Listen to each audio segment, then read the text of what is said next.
Hello, everyone, and thank you for dropping in on my ad hoc stream, though it's not my usual night. Tonight, I've got both Jon and Diego with me, and we're going to do something a little bit more interesting and fun to play around with WPF. So I'm going to switch over. Hi, guys. Welcome. Hello, hello. Hello. For anybody who watched the stream last night, I kind of teased out a little bit of this WPF app interacting with .NET Interactive through Visual Studio Code here. So I guess, Jon, you've been on here before. Do you want to give us kind of a brief introduction of where we're at and where we're going, and I guess maybe a quick hello from you? Yeah. So Diego and I basically we nerd sniped you the other day, fairly intentionally, because we were wondering about how to create a good sample for this this connect directive that we created in .NET Interactive, which allows you to connect an interactive session to an application or to a remote device, including Raspberry Pi. Like this.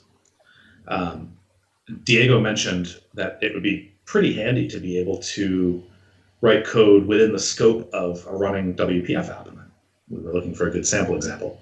And I said, well, I know someone who might be interested in this. Very interested. So then we sat down, we scheduled about an hour, we sat down and we got to where the state of the code is right here. It came together pretty quickly to the point that it's at, and we decided that we needed to spend more time with it. And so then we successfully goaded you into using your stream for this. Well, yes, I was more than happy to oblige. Diego, anything you want to say about yourself? Quick introduction for anybody who may not know you, besides being awesome. Yeah, I just feel awesome. Thank you for having me here. So I work with Jon, and I've been .NET developer for a long time and a WPF developer, and I wish I had a tool to do these kind of things instead of putting awkward buttons to test my app. Happy to see where you're going with this. Amen. I wish I had it. Okay, so real quick, I'll just catch people up for what we have, and then Jon, you can explain, or Diego, of how it's working. So we've got this WPF app that it's just a blank application here for the moment. For the moment, it's a blank application, and of course it launches on my other monitor. Stay here. And then we've got, what is the right term for this dlib? Is this a notebook, or what do we call? I don't know the proper terminology for this. So it's what we're looking at here is the notebook UI that is being built in Visual Studio Code. It's in the Insiders edition only at this point. We don't have a release date for the final notebook API. So if you want to play with it, you could do it today. It's available as the .NET Interactive Notebooks extension in the Visual Studio Code marketplace. Yeah, so for those people who are interested in actually trying something like this, again, note Visual Studio Code Insiders preview, and then .NET Interactive Notebooks is what I've got installed running here. So yeah. Those are the key bits. Yeah, I'll post a link to our repo in the chat. Perfect. Most people will be more familiar with the notebook interface from Jupyter. So Jupyter Notebook is a really popular tool for data scientists, students, learners, and it's a Python tool, but it's not particularly, it doesn't force you to use Python. The whole infrastructure is built on top of Python, but lots of people build Jupyter kernels in other languages, and so .NET Interactive is a Jupyter kernel, and you can use this exact same set of tools inside of Jupyter Lab, Jupyter Notebook, Interact. These are all different front ends for the Jupyter kernels, so you can interact in similar kinds of UIs. Right, and so using those tools. So then, what is the proper terminology for each of these sections? I guess they're cells. Cells. Okay, so the first cell references that connect directive that you had mentioned earlier, as far as connecting into our WPF application. So it it connected and it's all happy. And then Yep. obviously the visual to do is always fuchsia, at least for me. So Yeah. naturally, and there we have it. Ooh. And so we have large, bright, and in-your-face fuchsia of the window coming forward, and effectively just being able to interact with this, however we want. I think my other one that I had demonstrated was, going through and grabbing the main window and title. Oh my, title. And run that there and see it change. And so effectively, even the IntelliSense and everything flowing through. So I was going to say, I think, John, let's go through and maybe, because we did our last bit kind of fast, and Yep. I'm gonna say what I think we did, and then you can tell me how I'm wrong. So we went over here, and so it's worth noting the NuGet packages that we ended up pulling in. So the key one is this .NET Interactive C#, very much preview NuGet package. And it comes with a whole slew of dependencies. I saw Roslyn DLL's system command line, which we've talked about before, all of that baked in, right? Yeah. We started off because we said we wanted to do this as early in the start as possible, so we went fairly early with the on startup inside of our app. Created a composite kernel that needs to be disposed that, we'll get around to disposing that at some point. And then inside of the composite kernel, we create a C# kernel with a whole bunch of defaults in here, which I assume are all around what do I want to be able to do when I interact with this thing, right? So being able to pull in NuGets, default formatting. I don't know what some of these things do, like use who. I was going to say, all I've got is Doctor Who references in my head. That's probably not helpful. Some of these things, and the directive concept as well, if people are familiar with Jupyter, what we're calling a directive here is what is known in Jupyter as a magic command. Excellent. So it's a different syntax and it's kind of a command line style syntax, which is where system command line comes in. Right. And in the Jupyter ecosystem, there are a whole bunch of different magic commands that people are familiar with, and who is one of them, which is what use who is all about. Gotcha. We'll show you what it does. Okay. So we took our C# kernel, embedded it, or added it to our composite kernel, which, as I understand, there's a hierarchy to these things, if I'm tracking correctly on how this works. Yeah. I'm going to circle back to the dispatcher directive that we did. But ultimately what ended up happening is we then, to kick this thing off and get it going, we started off by, I believe the $R is add reference to assembly. Yes. And that's Roslyn scripting syntax. Right. So that pulls in and we reference our WPF app. So effectively getting us a reference to ourselves. We put a reference to the app itself inside of here, which is how the notebook is able to do app dot, right? And then we fire up on a named pipe. And so then the key part here is this named pipe name here is what the connect directive uses in order to be able to connect to it, right? I think that's how that was all being put together.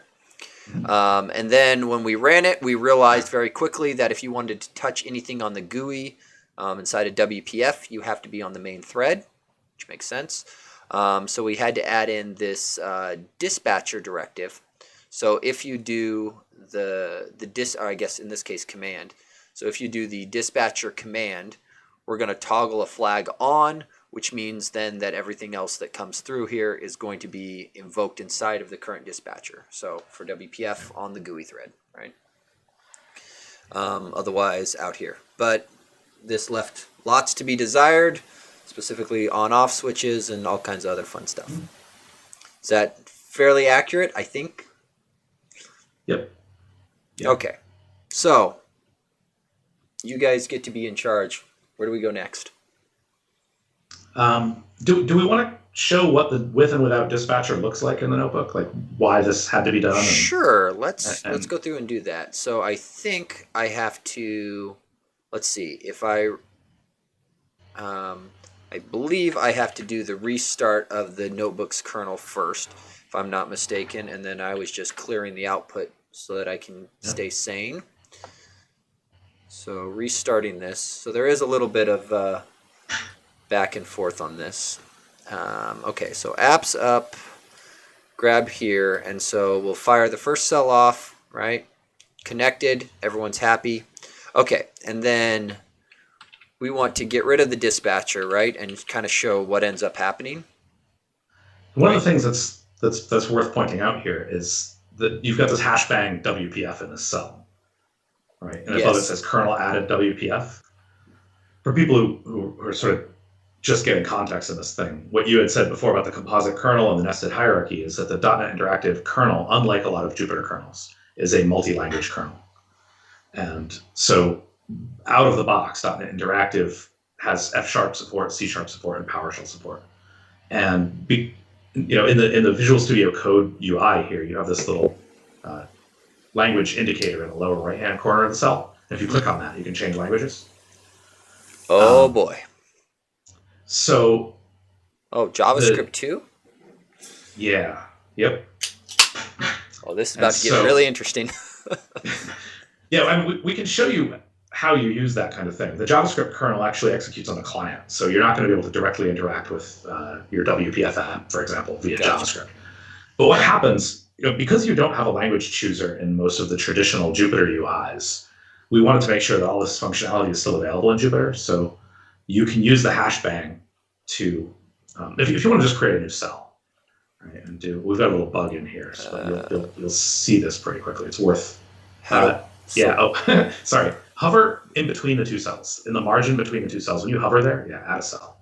You can also add Markdown here, so it's really good for making documents that explain what the code does. Okay. So here, just do like a hashbang, and then type C, for example, and hit Control Space. There's a bug there where the hashbang by itself won't complete correctly, but you can see there's a bunch of some of these are just aliases for the C# language. So if you want to switch languages inside of a Jupyter notebook, this is how you can do it. You can designate, this chunk of code is for C#, this chunk is for F#, and so on. Okay. And so what has happened is when you connect it, if you scroll up and you look at what we did here, right? We said kernel name WPF. So in that cell that you just added, backspace and type W and hit Control Space. So it now knows about it. Yeah, so there's your who and whos. And so what we've done is effectively, what the connect magic command has done effectively is added a new subkernel at runtime. Right, so you can, in the same way you can say hashbang C# and send some C# code, hashbang PowerShell and send some PowerShell code, you can also do hashbang WPF now, and you're routing that code to your WPF connection. Gotcha, which then goes over the name pipe and ends up in that kernel that we created inside the WPF. Mm-hmm. Yeah. So you can run arbitrary code in there right now if you want to try it. Let's do WPF. Okay. Now the little chooser menu in the lower right hand corner of the cell is not aware of this language yet. That's eventually we'll figure out a way to do that. Just type the name of create a variable. Yep. And then on the next line, this is a detail of the C# interactive language. Just type foo, no semicolon. You can complete. You won't be able. I don't know if you'll be able to complete it before you submit it. You might be able to. What do you mean complete it before I submit it? Like get IntelliSense for it. Okay. Yeah, you get that. If it's in the same cell, you should get it. Yeah. And so when you run it, that trailing expression, which is any valid C# expression that has a return value at the end of the cell, you're allowed exactly one. Has to be the last statement of the submission. It will render it back to the UI, right? So you can display it in some way. It can be a complex object, and we'll do our best job to show you what its properties and gotcha. Current values are. So you can use this to explore. Now do this. instead of, or you can do this after that. Do hashbang who. So hashbang, you said code? Who. Who. Okay. Yep, run that. Okay. So this is telling you, hey, what variables do I have in there? Now do hashbang who's. Those are just the names of the variables. Now this magic command, who and whose, these are directly taken. They're named directly after common Jupyter commands. So gotcha. So this is it attempting to give me some information about my app, which is exactly, which is awesome. And we want to make this easier to explore, but yeah, right now it's just an info dump, but it gives you some visibility into what's going on. Hey, that's for most stuff. That's probably fairly reasonable. Right? The WPF stuff I don't think was ever meant to be rendered as a string. No, not at all. Okay, cool. I like it. Now, if you wanted to create a custom visualization in HTML, we could do that too, but that might not be an exercise for tonight. That is fair. I might circle back on that. I have a feeling I'm going to be using this a lot more and promptly want more features as I go. Okay. So I think that's a decent amount of background to get back to where we were. Yeah, and I think, so real quick, just coming back to here, the explanation for the dispatcher, I think, is where we left off, because this is effectively, what we had done before, and this is what we ended up running into right out the gate, is calling thread cannot access it because a different thread owns it. Enable that flag, and now it updates accordingly, right? And with what you just told me, I can do app main window title, right? And get that string back and display it there as well. So if I want to explore and just dump it rather than trying to write it, I've got my own little printf debugging as I walk through my WPF app. Yep. Which is awesome. Okay. Cool. Where now?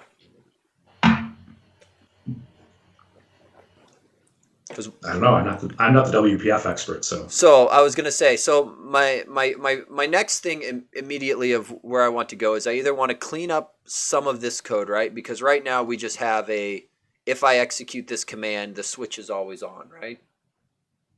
And so I probably want some way of turning it off. And I think if I wanted a really cool demo to show off, I want to actually throw in a view model and some bindings and start messing with the view model a little bit, right? Because it's one thing to go through the visual tree. Yeah, and if I was to wrap this up in a nice little NuGet package, I'd probably add some methods to make iterating over that visual tree a little easier. Because like the tree helpers are nice, but they are not ideal. Okay. So I think we could probably create a custom formatter to visualize the tree if that was a thing that was interesting. But ooh, ooh, that sounds fun. Okay, I think let's start with this. Let's update this to do something with a view model and a binding, I think. Okay. So I'm gonna jump over here.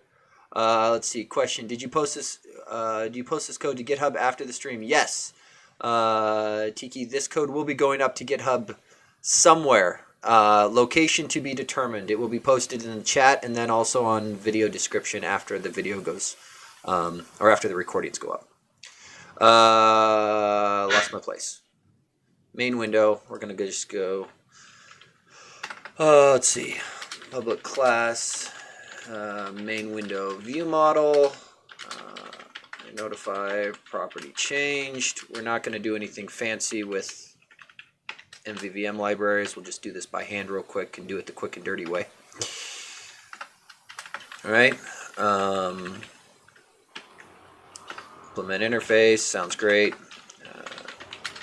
Private string. Public string text. For anyone interested in this random smattering of code that I'm boilerplating out, I do have a video out on MVVM, which would be the better way of doing all this. So I'm just going to kill that real quick. Let's see. I know text not equal to value. Text gets value.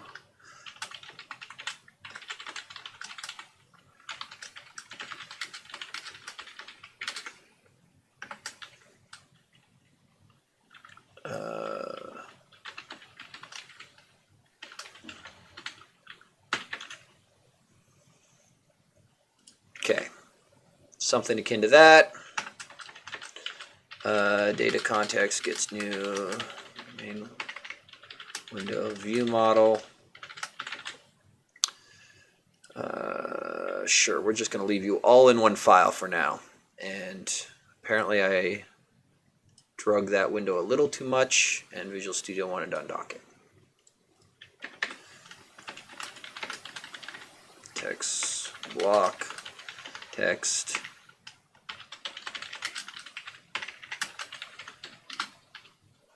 Okay, and just to make sure we can see something, we'll just initialize this to something. All right, because I want to see it there, see it there. That comes up. I don't have any of the new fancy design time data programmed in yet. I'm lazy. Sure, that sounds great. So we'll save this for the moment, and I think, trying to remember what we discovered before. I have to restart my kernel, don't I? I think I do. Maybe. Maybe not. Run. Pipe is broken. So. Then maybe you do. Yeah. So and I think the only problem is when I restart this kernel, yeah, this guy goes down. Yep. So, oh, that's fine. That's. I think making it resilient to the disconnection and reconnection would be a nice thing to do, but I have no idea what's involved. I agree. I think that would be awesome, and I know what's involved, and it's not easy. So I would propose someone not me do that. Okay, so we connect up. Kernel added WPF. All right, and so now I'm going to do something like var view model gets app dot main window dot data context. Now, do I need to include the, so I guess, no, I don't. That magical include that we did has my root level namespace because of the #R, right? I don't need to fully qualify this name because of what we did here, correct? And or I guess this more specifically, right? Is they using? Yeah, that automatically brings it in, so that all of my cells effectively have that, which is great. So I'm going to put this window where I can see it, come over here, and what I'd really love to do is view model dot text gets yay dot net. All right? And then don't care about you right now. Oh. And shift enter will just, Yay. Yay. Oh, that is amazing. Yeah, this is pretty much like what I've wished and dreamed for. This is like Snoop, but for the person who doesn't want to take their hands off the keyboard. Here, one interesting thing is that you have created your view model type in the WPF app, and you pre-bound that thing, and also you gave an initial value for display. You can redo this whole entire thing, but you can declare your view model type here. Oh, right. So yeah, as long as you got the binding ready to go. So if I go down, I was actually about to wonder whether we're going to go down the path of writing the XAML with PocketView. Ooh. Which would be terrible. But if we want to abuse people's brains, we can do that. I was gonna say how much do you want? Oh, I split them. That wasn't what I wanted, but that'll work. You go up here. Now I got a cell down here to play with. Because now that you say that, right? What you're telling me, Diego, is public class. Yeah, you need to have the hash bound WPF. Otherwise, this code will not be executed in the Right. context of your app. Got it. But what I can And do is it won't compile because it doesn't have the WPF references. All this IntelliSense and diagnostics and things, they're coming from your WPF apps compilation context. so hang on. I'm gonna just cheat real quick and steal. It's not stealing if you take from yourself. No, it's borrowing, right? So I can do that, and what I'm gonna do is test view model, because why not do this? And I do need my You might be for the using- component model, which that guy. We're gonna need some code fixes for this kind of thing eventually, but we do not have them yet. So, but now I can get really, really crazy, right? And I can go app.main window .data context gets new test view model. And actually, let's go even Keep it in the variable. Yep. Right, and so then we can assign it there. Mm-hmm. Let's see. Yeah, eval this one, and then you can keep on changing. So it's back. So it's back to here, right?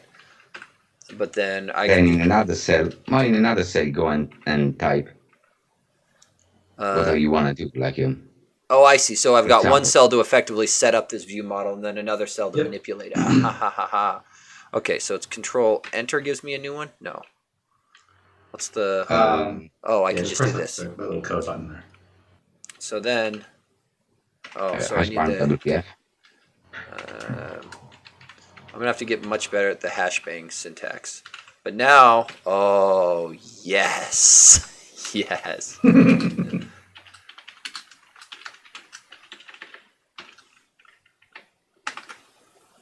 Yeah. That was a whole lot easier than I actually expected it to be. That's a little too easy. Sorry. That is. Oh. I've got a whole new way of doing this. Yeah, because I think one of the other things we talked about is ultimately I now want to interact with with all my WPF apps this way, and having a way to plug into that easily without copying and pasting this startup code every time. Nice. Yeah, one of the high level goals of .NET Interactive is to provide code first experiences in any context. Right. So if you want to interact with whatever it is via code, we want to allow you to have the tooling and the code experience that you want, regardless of where the code's actually going to execute. Oh, I am loving this. I am loving this. Okay. Okay, so what else? What did we say? So that view model was one of the things I had said would have been nice to put this together with. Is there a way to collapse these by any chance? If you add a markdown cell, you can collapse it. So add a markdown cell in between them.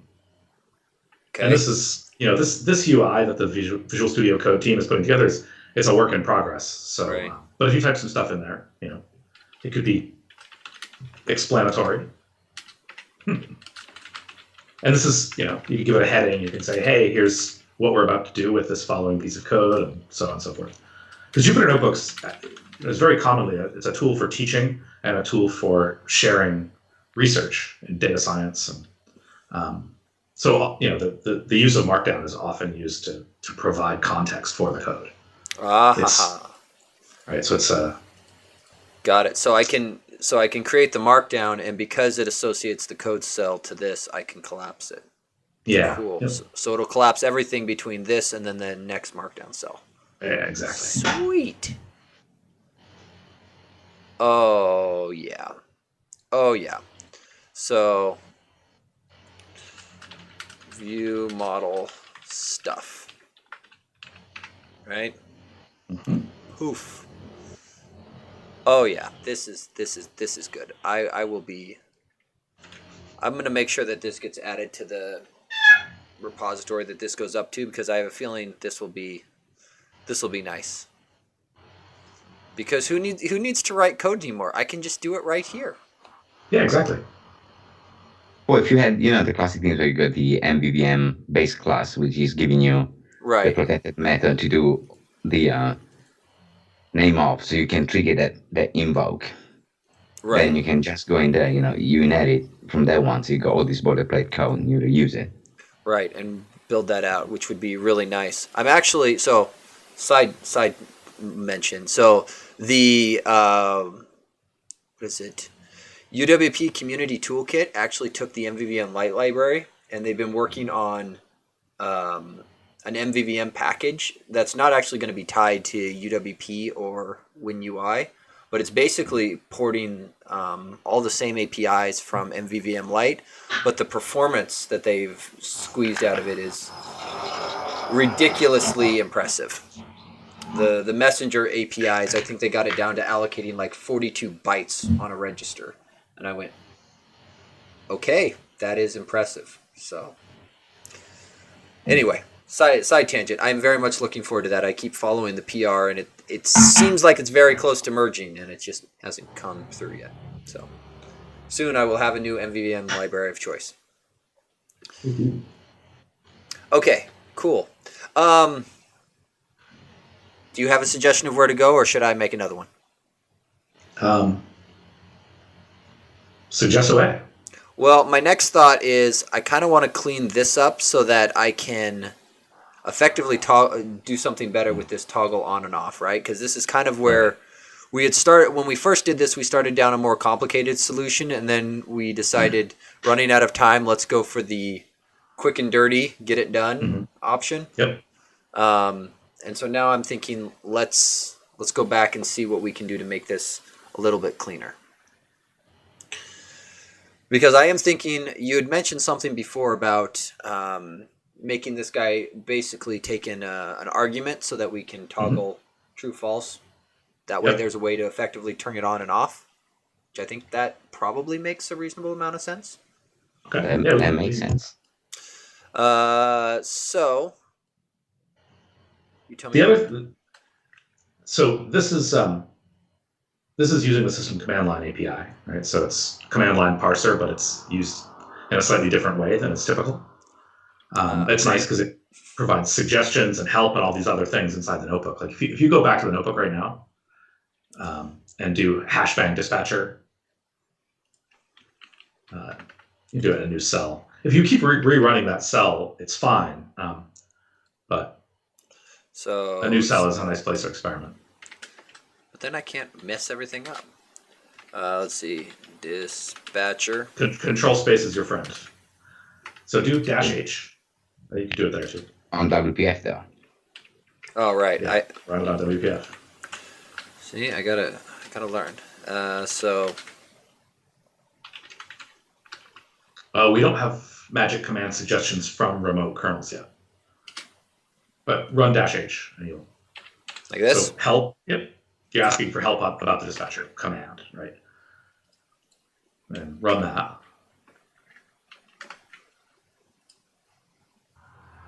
So this is not telling us much, but you'll recognize the layout here, I think. Yeah, this looks like the default help formatter. Yep. So we can add some help to it, which would potentially be nice. And we can also add other options to it. Ah, ha, ha. So, and just for my own edification, is there anything special about prefixing this with the hashbang? Is that how it differentiates between these commands and just arbitrary lines of code that are being sent through? Is that sort of what we're doing? Okay. Yeah. The Jupyter guidance. So in Jupyter, a magic command is prefixed by 1 or 2 percentage characters. But the guidance in Jupyter is to use characters to prefix magic commands that aren't significant in the surrounding language. And percent is a mod operator in C# and F#, and it has a significance in PowerShell as well. So we went with hashbang, which in all of those languages is effectively a comment with a bit of extra meaning to it, right? So a lot of times scripts will start with a hashbang that specifies the executable. Got it. Okay. So this was the recommendation from the C# team was use hashbang. Just to avoid colliding with other stuff. Yep. Okay, I can get on board with that. So if I remember appropriately, I can go through and just tack my argument in. Is that what we're thinking? So what's going on right now with the handler is that declared the here. handler should be pulled out into. I think probably what you want to do is extract a variable for the command. This is this thing in CSharp where you have to choose between either a collection initializer or a property initializer or object initializer. You can't use the two syntaxes together. Right. All right. So we have to choose one. I kind of find that the collection initializer syntax works more nicely for these things. So I would do the handler assignment on a separate line, and then we can start adding options in here. So, because this is going to abuse that duck typing bits. I don't know what you 43. Yep. So now in here you can do new option of bool. Yep, give it a name. And you can add help to both of these. The second argument for command option or argument objects is the description. So if you want that in the help output. And I have to do that, don't I?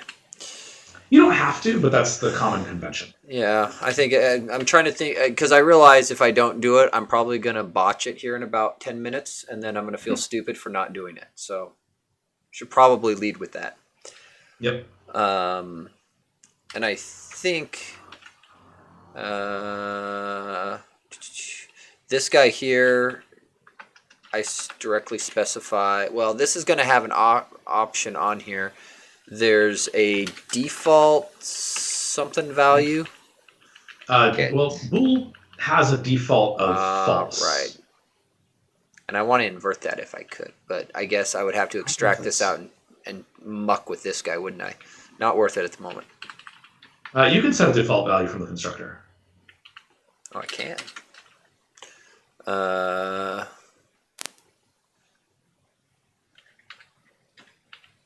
Why is my IntelliSense here? So Get default value. Yep. There you go. And is this delegate? I assume. So, boom. Okay. Sweet. I guess what you were saying here is we could add in some extra enable or disable running code on the dispatcher. Yeah. Trying to decide if I care to be more explicit. There is some subtle weirdness in here. Not that most people do it, but WPF apps can have multiple dispatchers. Yeah. And so this feels like if I was building a full solution, this would need more options in here of being more explicit. Because right now we're just picking the main one, but another way to do it may be to just, well, I guess this works either way. You could specify it in code. If you wanted to expose that the C# API directly into the notebook, you could do what you did with the app. Same way we did here and put something in there to get at them. Yeah. Yep. Yeah, good enough for now. And I think this guy here also has a... Can I do this? No? Yep. I think so. Description. I'm trying to remember how many overloads we threw into this thing. Yeah. Oh, description comes after get default value. Got it. So... they're named, so if you do description. Yep. Oh, gotcha. So... Okay, so let's see, enable or what is the? I feel like I'm duplicating that. Yeah. I would say maybe the help is something like specifies where the code will run. As the general case for hashbang dispatcher. And then it seems like the description you have for hashbang dispatcher is more specific to this option. Yeah. Really, all I wanted to do was put something in here. Yeah. You can go and look at the help. A lot of times I find like once I write the code and then look at what the help output looks like, then I realize just how little sense I was making before. Okay, so this guy down Not here, 100. this guy is no longer going to make sense, right? So I really need to do bool enabled, right? And use the magic naming scheme. This guy becomes that, right? And then Beautiful. run on dispatcher gets enabled. Mm-hmm. And I guess we can stop being overly aggressive with that. Sure. Something like that. I'm going to preemptively restart my kernel before I start my app.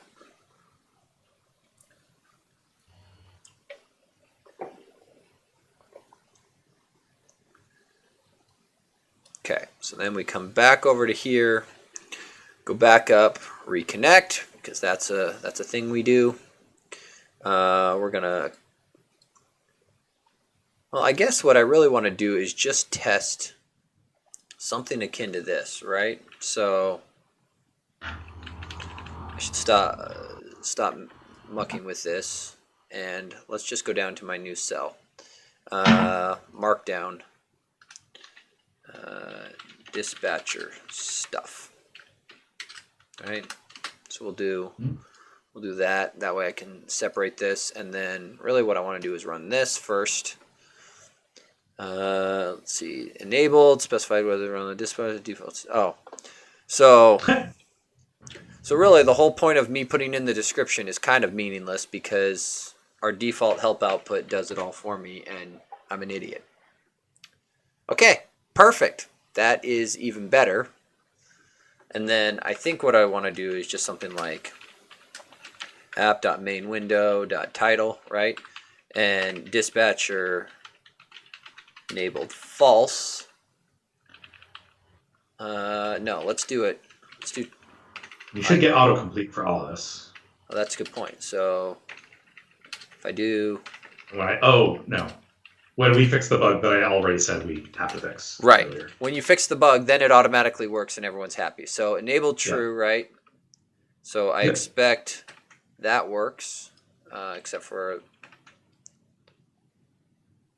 go, main window, great. Yep. Nice. And then if I do the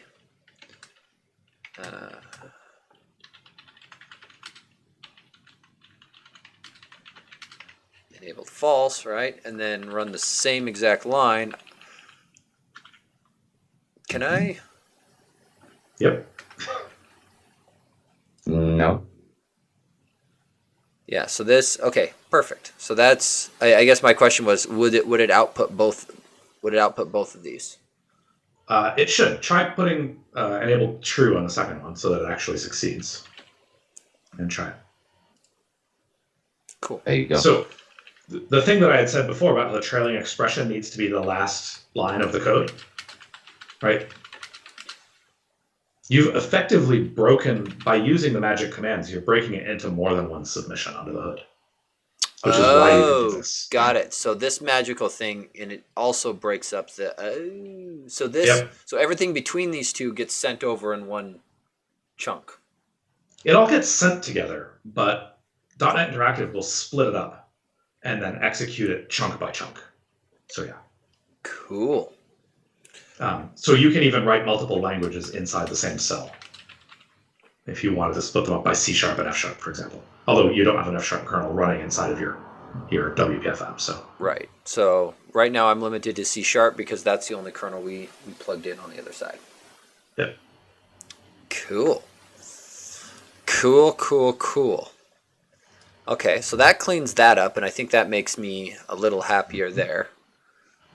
Boy, I really do want to bundle all of this up and put it in something. I pulled down Snoop's library to look at how they do their injection into the process, because ultimately that would be my ideal goal, right? Is this code doesn't live inside the WPF app. This code lives inside of a NuGet package.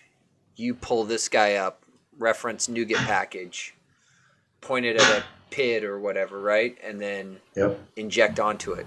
There's an outstanding issue on Snoop's repo for making a NuGet package for it, where the author is like, yeah, I just haven't had time and haven't had a real need to. I was like, well, that sounds like something I might have to do. That sounds like it would be super useful. Well, yeah, because then I can abuse this level of interaction on any WPF app I want, which sounds pretty much awesome. Not that Snoop is bad, but Snoop is very much driven for GUI stuff, and it gets there. It's really hard to represent everything you can do in code inside of a GUI, and so it's always going to be coupled to that. Whereas this, drop the GUI and give me the code. Okay. Okay, so next question then, because you kind of alluded to it before. How hard is it if I want to, so say I want to effectively query something out, right? Like, so back up here, we had done something crazy where we effectively just set our background, right? So I do this, we have our fuchsia. It's beautiful, it's wonderful, right?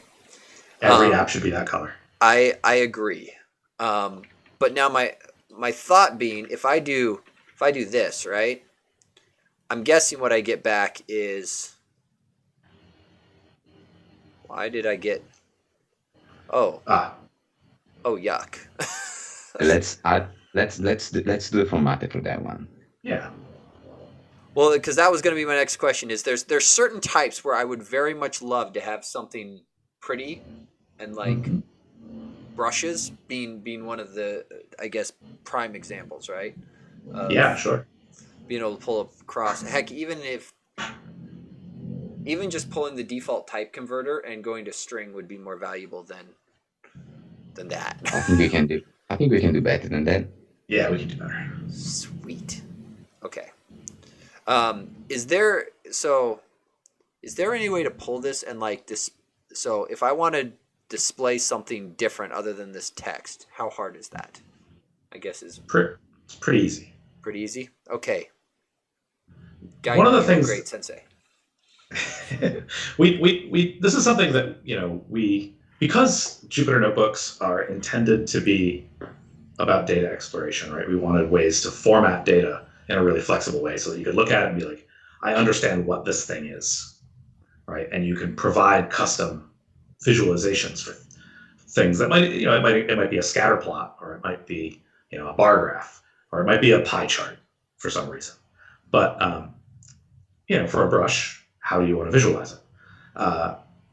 We wanted to give people the freedom to do that and not be constrained by what the developer did with toString or with a debug view or that kind of thing. So one of the things that we're taking advantage of here is the fact that the Jupyter front end is an HTML front end. That's true in VS Code, and it was true before in Jupyter Lab, Jupyter Notebook, etc. So, this is an interesting one. Oh, no, I got to do. Sorry, you were talking and I was just. Yeah, I was curious to see what it would do. Yeah, I'm kind of. Yep. So this is a good one to start with, right? Yeah. Yeah. Ideally, this would show us what the actual color is. Yes, right? the pretty fuchsia. Maybe we want some information as well. Maybe we want to see both the color and its hex value, and its RGB value, like whatever it might be, right? Mm-hmm. So this is.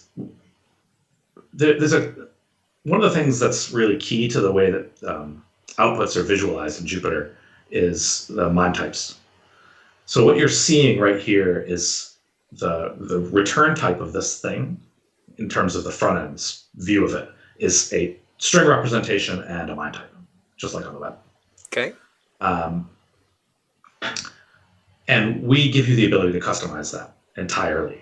We make a best guess at how to visualize something, which often results in this kind of property by property breakdown.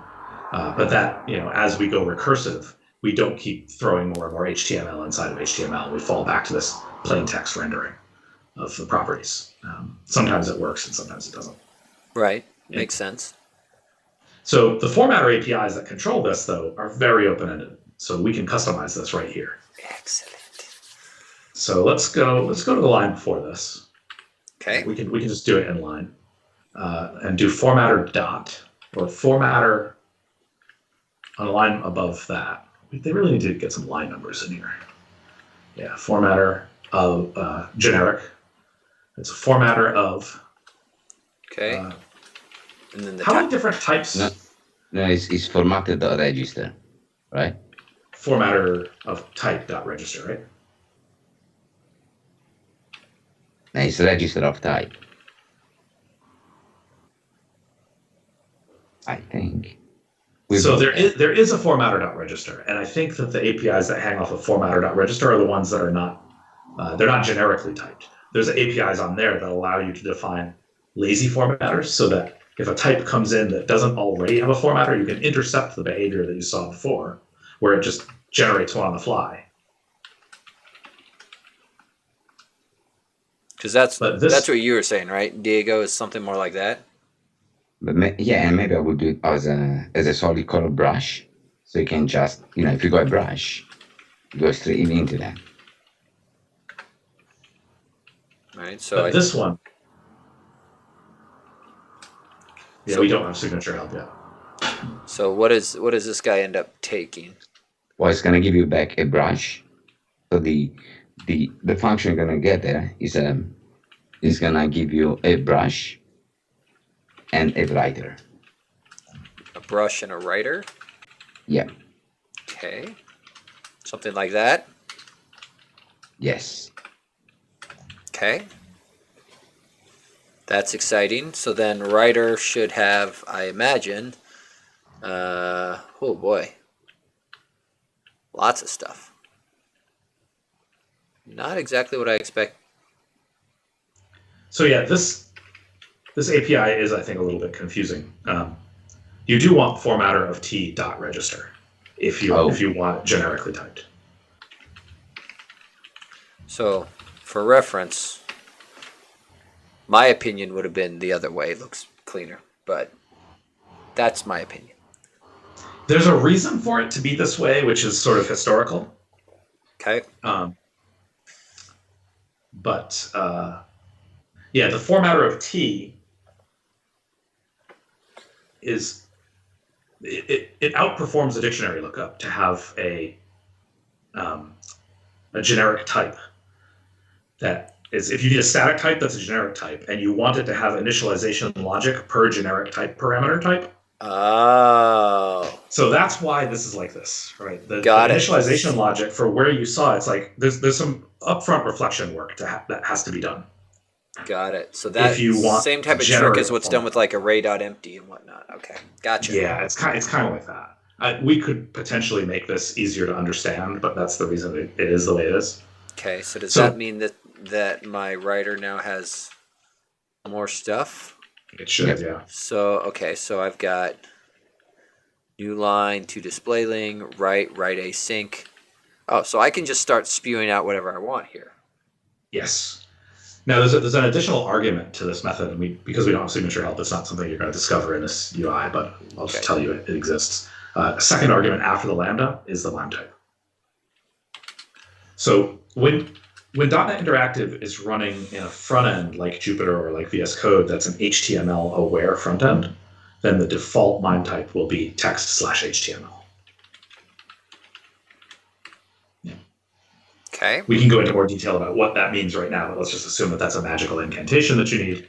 And now anything you write out here, so what that's saying is effectively is the default formatter that's called on that last line of the cell when you evaluate the color object. This is the formatter that's going to get called. Got it. So I can now do writer and start spewing out anything that meets text HTML, right? And it gets rendered in pretty mode, right? So okay, so let's start with can I get away with this, right? Is that I think you can, but I think it's an async void. But it might be fine. async void. What could go wrong with async void? I see no problem. That's Uh, famous last words. So let's see. So we'll start simple, right? So brush.color. Let's see. I'm trying to think of the easiest way to go through and do this, and I'm wondering if it's probably var color gets brush.color. Then maybe we do something like this, where now I can do color R. And what is it? X2, I think, is the default format for that guy, right? Rinse, repeat. So Okay. let's see, B. Right, so something simple like that, right? Which means now I want this. I want to go straight to the brush, right? And then go. Hey. Okay, so that gets me. Okay, now I want to actually see color. All right, Okay. so this we drop this off, right? Because what I'd more expect to see is, and yeah, we should probably have alpha in there too, but whatever. I'll get to that later. So somebody who's better at HTML than me, what is the simplest? How do I effectively? Diego, do you want to tell them about PocketView? Yeah, it's time to do that. So in Internet Interactive, there is this out of the box we ship with PocketView, which is giving you a way to create HTML through using programmatic API, like a view engine. So you don't have to do a string concatenation. We handle the right way of doing to string and quoting and not quoting and escaping HTML, whatever you need. Oh, so I kind of get like a mini Razor page type thing, or better? Kind of. The syntax is different, and it is the reason for that is we don't go out to the Razor compiler. It's the syntax is all valid C#. Ah, okay. Here you can do something like, after you got the color, just type div. Diff? Div. No, div. Oh, I'm the sorry. name of the element. Okay. Open paren. Yeah, no dot.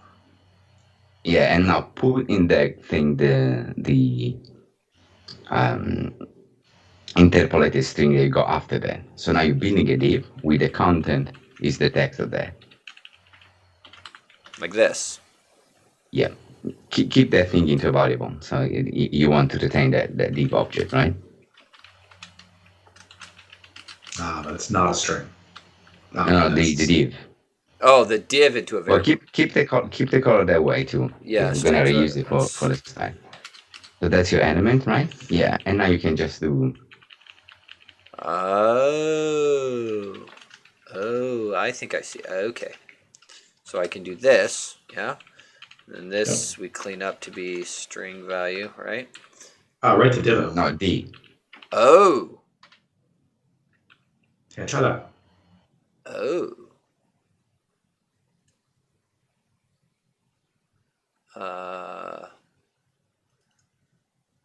So Okay. Here, there's another trick to this. PocketView has a trickiness to it.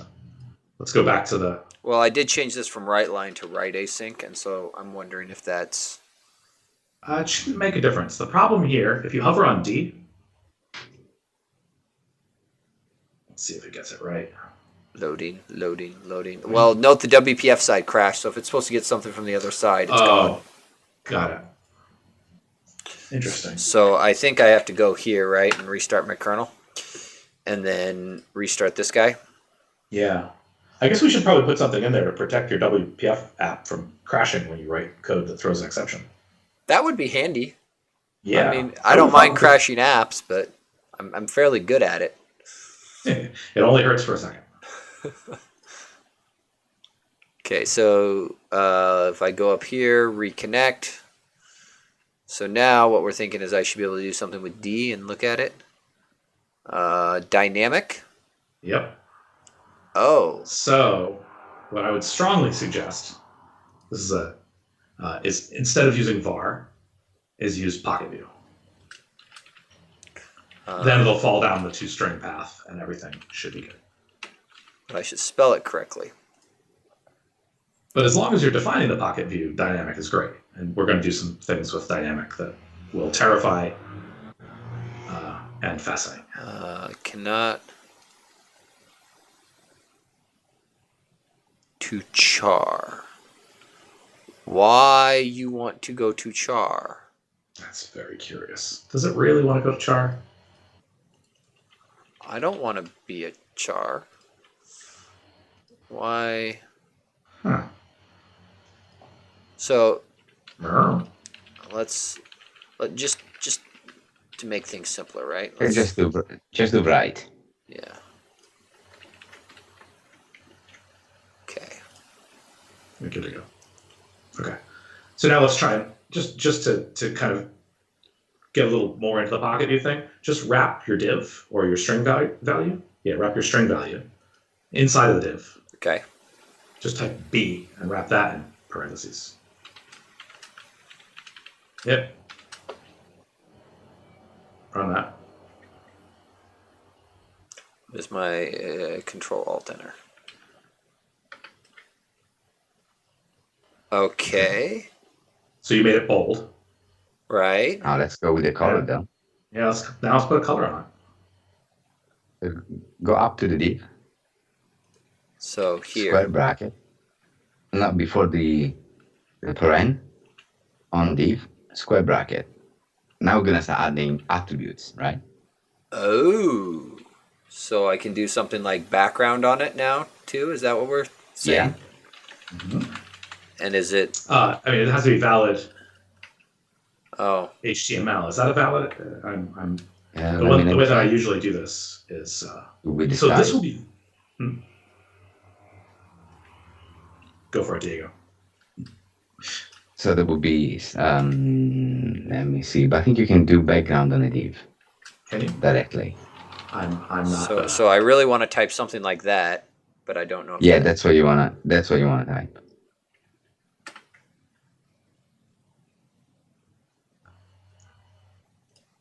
So here, Otherwise, here's you're gonna go for another worthwhile trick here.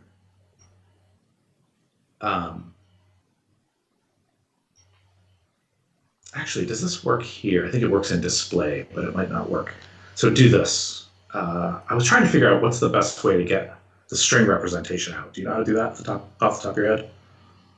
Oh, sorry. Ooh! I know the answer to this. Ooh. Okay. I know the answer. I saw it earlier. So, writer, write D to display string. Am I right? Am I close? That might work. No. Try it. Nope. Apparently, so do to this. display string is what it renders as. Nope. No. But try. You're very close. Now pass an argument to display string, Okay. which is quotes. You're going to pass a string to it. Text/plain. Oh. I think this will work. Control enter. Nope. Swing and a miss. So you can do this with display. Let's see. How do we? Yeah, inspecting the PocketView when it's inside of a formatter is a little bit trickier. This is kind of cool. Okay. Is this also?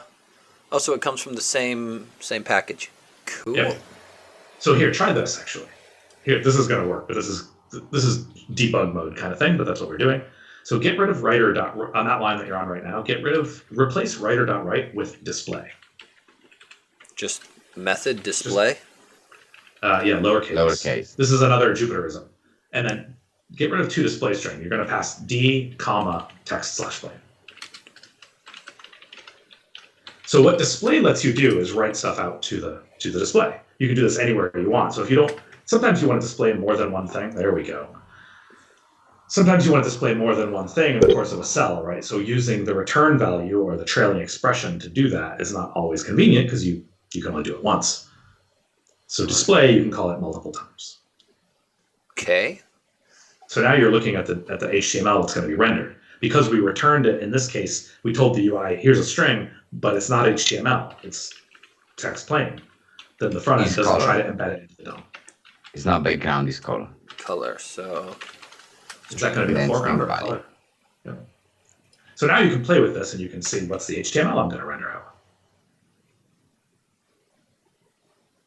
that's So the way that, that's pretty cool. do we need to do style? The way that I usually do this is style. Okay, let's do style. So there should be style column, Sorry, style, comma. column.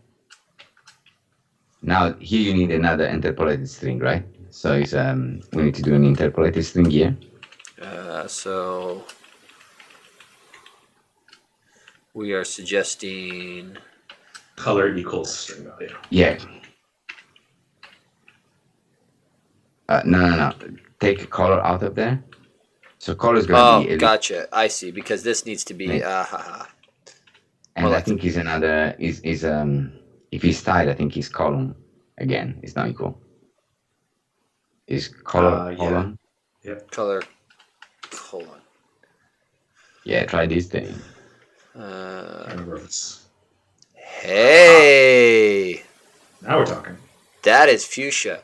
Now the only part that bothers me is, are those the same color? Maybe they are. It's hard to see when you've got a big sea of it versus something on a black background. Yeah. Well, you could do the background color. True. Like background versus foreground colors is, there's always going to be colors that don't work very well. So what is that? We could also just do a block of the color and do the text outside that. And I think that's probably going to be more readable across all of the possible color and theme combinations. That is probably true, because I could imagine if you picked a color that happened to, I don't know, match this gray, this would be highly inconvenient, right? Because I think the way Visual Studio handles it is they do a border in addition to it. That way, if you get something that matches, you still get a square, right? Yeah. Yep. So what's the thing for border, right? Because it goes stroke, isn't it?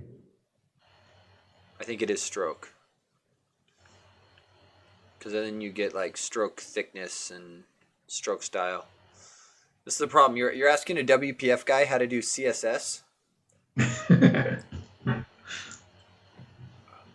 A border. So I guess we probably don't want to do it here, right? I probably what I ultimately want to end up having is a div inside of a div, right? Because I do that too. Well, I mean, either that or I end up writing out two divs, one after the other. No, you can embed PocketView expressions arbitrarily. Oh, well, that's very, very convenient. So, okay. So let's do PocketView. I don't know. I would recommend not even doing it this way, right? Instead, because one of the things that PocketView is a DSL that's intended to render. It's intended to read as much like HTML in terms of nesting and composability as HTML itself. Right. So if you put after where you do PocketView D equals, do div open parentheses, throw that div inside of another div. Just like this. Just call them like functions. Yep. Okay. If you want to throw some line breaks in there, it'll make HTML people think they're at home. Make them feel warm and fuzzy. Yep. Right? So that goes like that. But then if I want to effectively put the box right in front of it, right, I end up doing another div with, and I think we said style colon, we just start writing fun stuff. And I think we said stroke, right? And we throw in PX. Say again? But you need to tell you what's the border. You gonna do a border, right? Yes, on this guy here, I believe was the. So do border 5px or 1px, something like that. Sure, 5. Right, and it's comma there, right, or is it semicolon? I'm trying to remember. I never remember for the line style. I think it's a semicolon. Okay. Very likely. That just looks right. And then I think at this point you really want the background color. Right, so this is then going to be, is this where I can do background? background dash color. Background dash color. Okay, and I then think you might have to set some kind of width and height. that would make sense. So That would be border. I think it's border dash color. okay, so I'm gonna do stroke of, I don't know, let's just something like that. You said border dash color, right? Like I that. think that. Okay, and then something about a width being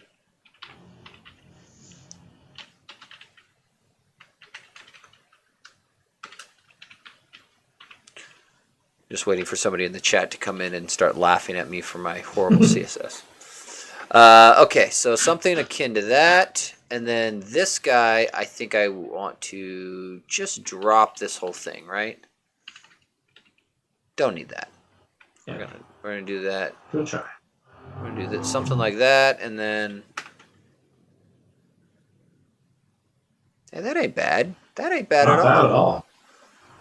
I think looks like I'm still missing something to have to do with a border, but because I expected to see something different there, but that Try to do this when you do the border. Don't add the attributes border 5px space.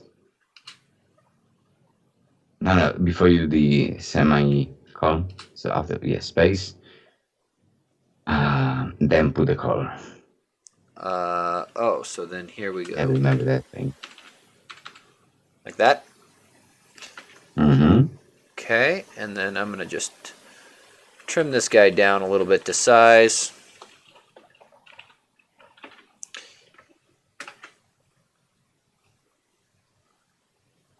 Well, that's about the size I wanted.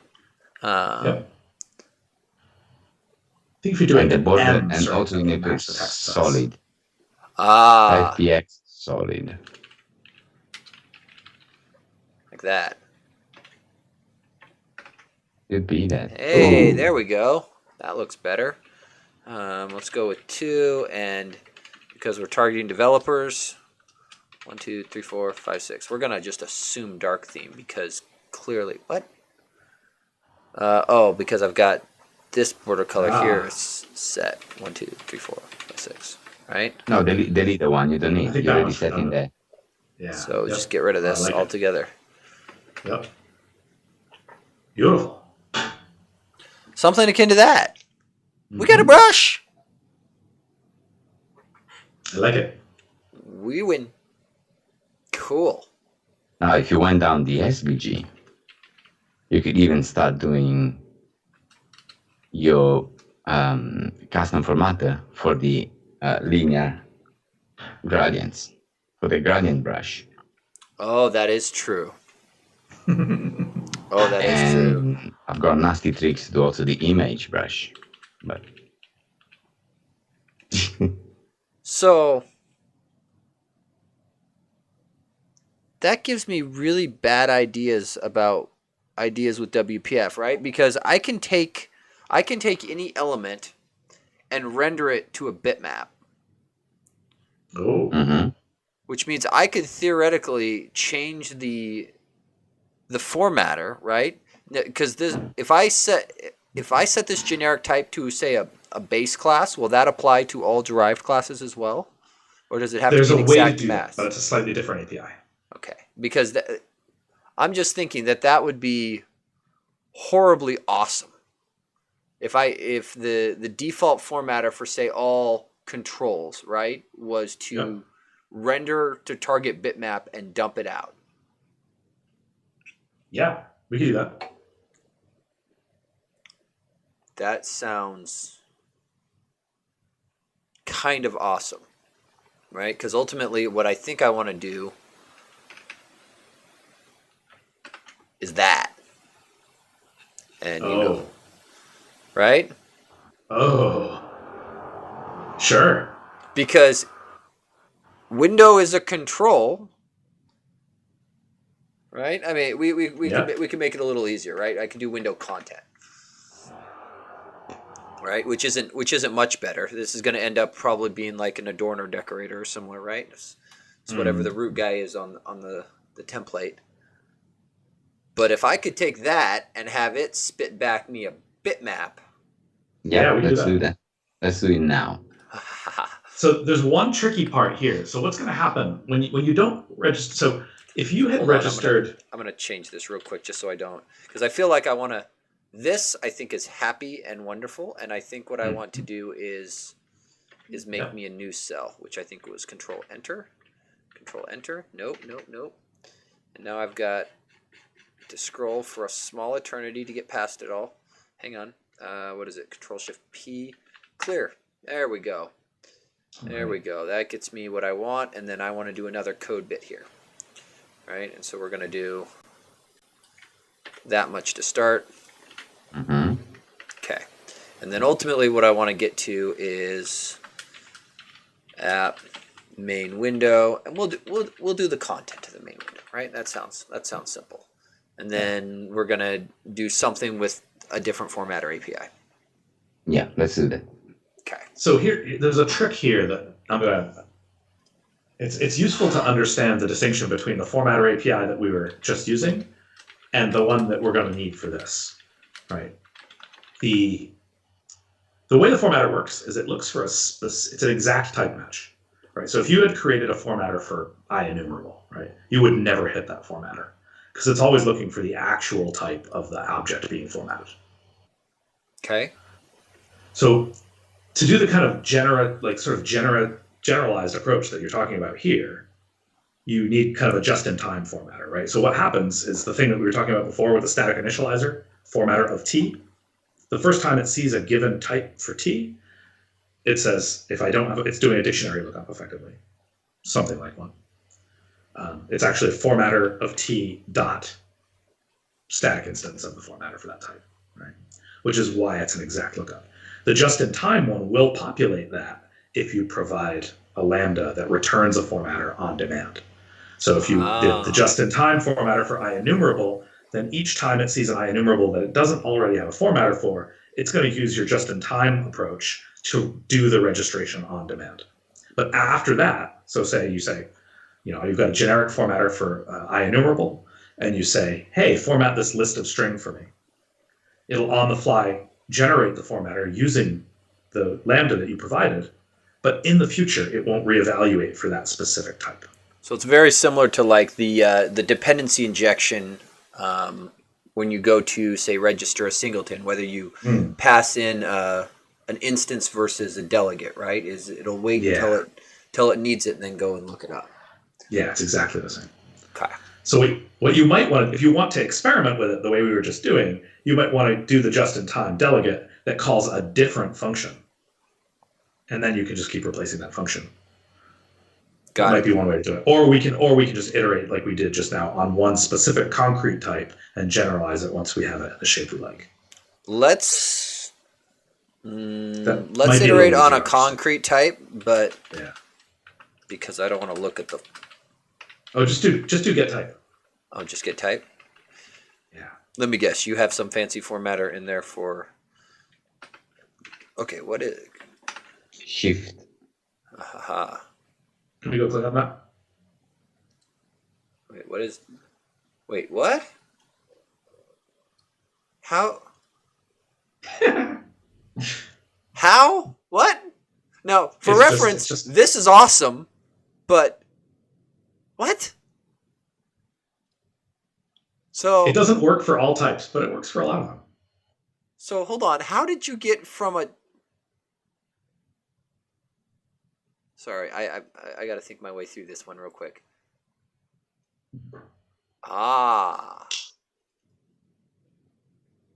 So it can go and just reference. Oh, that is clever. I like it. So, and again, if you on a given system.type, I'm guessing it has some knowledge of namespaces or assemblies, right? Of where did this come from, and if so, build up the appropriate URL into the docs page. It's not even that smart. Oh, okay. So it could generate me very bad URLs. Yes. Okay. And a lot of, like for generic types, this will totally fail. But for a lot of types, this does work. there are better docs.microsoft.com APIs that we should eventually put in there that allow you to do searches and things like that. But this is the simplest thing that can work, and it works for a lot of types. Cool. I approve. That is remarkably easy. So I think what I heard you say then is if we're going to iterate on a single type, right? What I want to do is I want to go in here, and I now know that I'm acting on a system Windows control grid, right? So let me just grab that system Windows controls, right? And so now I can just slap grid right in here. Mm-hmm. Right, so this is no longer brush. I'm going to call this control because, or actually, hang on, let me just look. Because I've got, actually.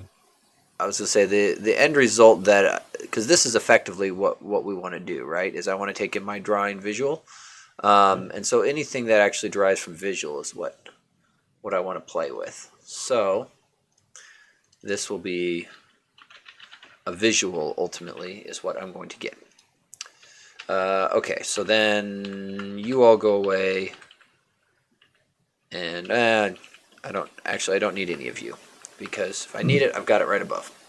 Okay, so at this point, I then take my instance and do all the things to get a bitmap, right? Is that the expectation? Can you get a PNG? That will make my life easier.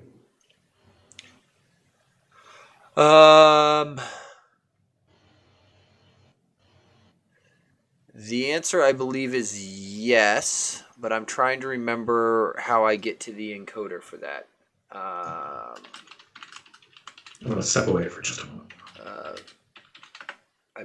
Because there is a way. What is the namespace? There's a separate encoder that you use to grab it. Yeah, something like this. So you still go to the render target bitmap, but then the PNG bitmap encoder, and you just grab the first frame out of it.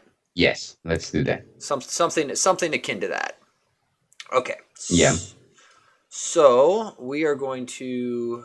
I'm going to go back to the docs page and pretty much shamelessly steal this guy. Actually, I think I like this layout better because this is ultimately taking in a target, and let's just start with this. Actually, go all the way to there, because it's done at that point.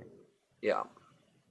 So if we go like this, right, and then all I have to do is update a few names. This becomes visual. Mm-hmm. Let's see, this becomes visual. Correct. Size, we'll assume default DPI, render it, create the frame. And so then I guess the question is... Now, at that point, that's when I can help you. So, I don't know if you know, but there is if you can, I want to get... We're going to do we want to write... When you do save, right? The encoder.save. Mm-hmm. And we save to a stream. Yes. Okay, then before we go inside the using, we want to create a memory stream. So can I get away with CSharp 8 in this? Using var, yeah. So using var memory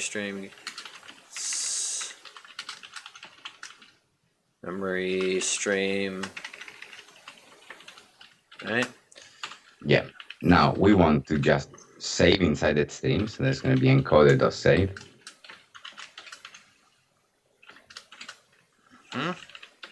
Now, just for the sake of it, do an ms.flash.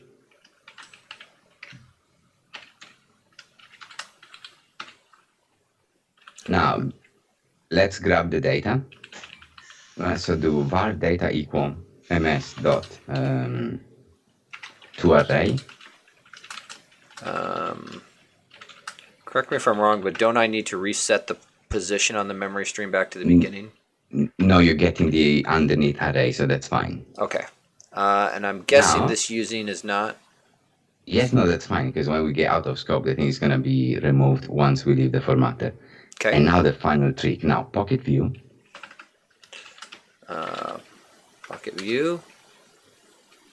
Image equal. Oh, actually, let's do this. We need now to create the encoded part. So let's do this. Var image source. And this is going to be a string. So that's an interpolated string. The format here is data. No. This is just a literal that I'm going to give you. So just do the. Oh, I got you. Thing is data column. Okay. Image /PNG. Semicolon. Base 64. Comma. Comma. Space. Sorry. Now we're gonna put do a white space. And now curly brackets. And here you're gonna write convert to base 64. I think you need probably system.io. So that's how they're using.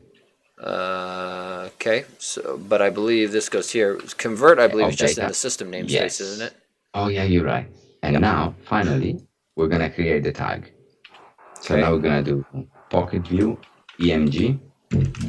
PocketView PNG equal. This is gonna be an IMG tag with nothing in there. Now square brackets. Source, so SRC column image source. And now since we got we had the bitmap up there, we want to set the width and height. Okay. Of the image, right? So this ends up being, is it comma here? Or how do I end up doing that? Yeah, it's a comma. Comma width gets, let's see, let's just do rect dot width. Right, and then height colon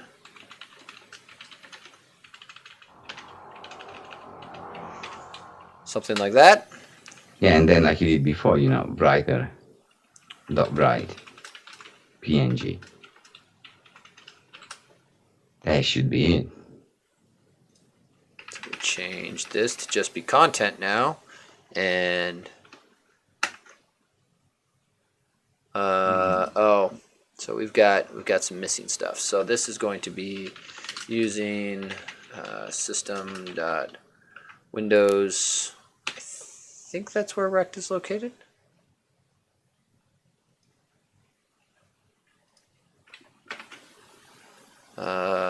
Cannot use visual before it's declared. It's right there. What are you talking about? Oh, you got visual, drawing visual. You see the one? The second line? Oh. Yuck. So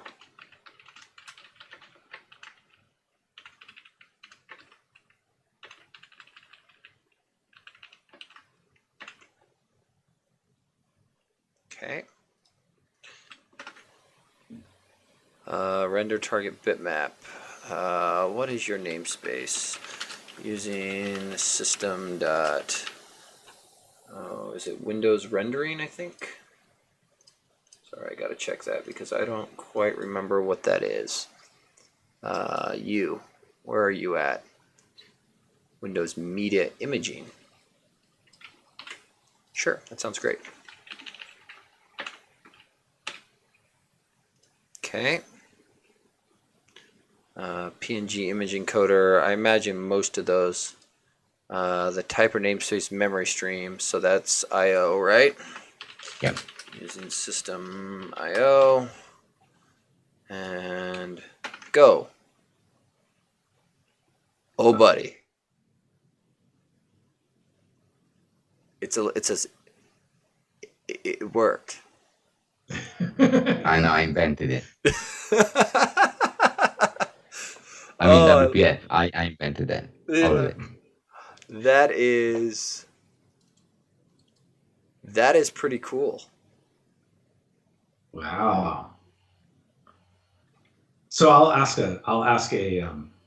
Did we just not set a background, or No, as a The WPF? background is on the window, the right? background's on the window, and we only render the Ah. content of the window, I see. right? So Now do that. Now let's make John happy. So let's set the background of the grid. I'm just asking the kind of questions that someone who doesn't know anything about WPF asks. So, app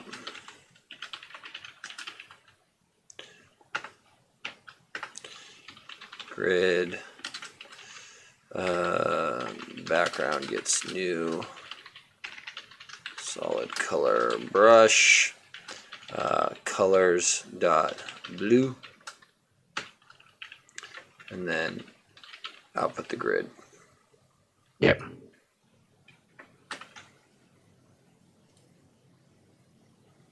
Oh, That's a little interesting.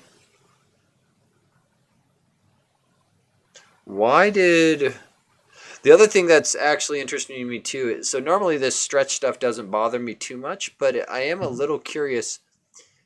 This guy is using the rendered size of the window, which I'm a little curious about what. Hold on, go back. Can I? You guys said I could just do like this, right? Yep. So I can do, right, as debugging output, right? Yep. So I'm a little curious. What did you come up with? So location 0 with, oh sure, now it renders correctly because I put a That's no, strange. no, that makes me sad. Try again. So what happened? well, I think he didn't register again the formatter. Now he's got a new formatter. Interesting. So, okay, so that now works as expected. Okay. Okay, so there's that. Because I can do this now. I just Oh, I know it works, even though the highlighting doesn't work because we used it down here. that's not gonna work. Try it. What? You don't believe it? Just, I don't believe it. Huh?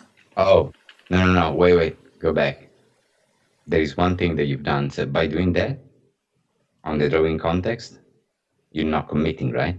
You need to close that drawing context to flush the drawing. Oh, So the problem is that this thing would be evaluated once you finish, and that's too late. right. So, and I do need it to actually be flushed there. Okay, you are correct. Yeah. Oh, that's it. I was thinking it was not going to work for a different reason, which You can take the win, John. It's fine. Like you were right.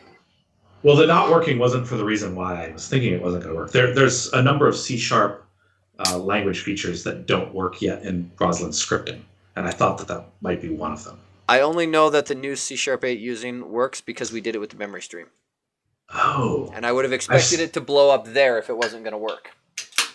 interesting. Okay, Now, so this, that's more the fact that the drawing context is gone implicit. Right. Is committing, yeah. Unless you call, because there is I think you've got a DC method. If you look at that, there is a method to tell you that you're not committing the rendering command, because I think it's just padding up the.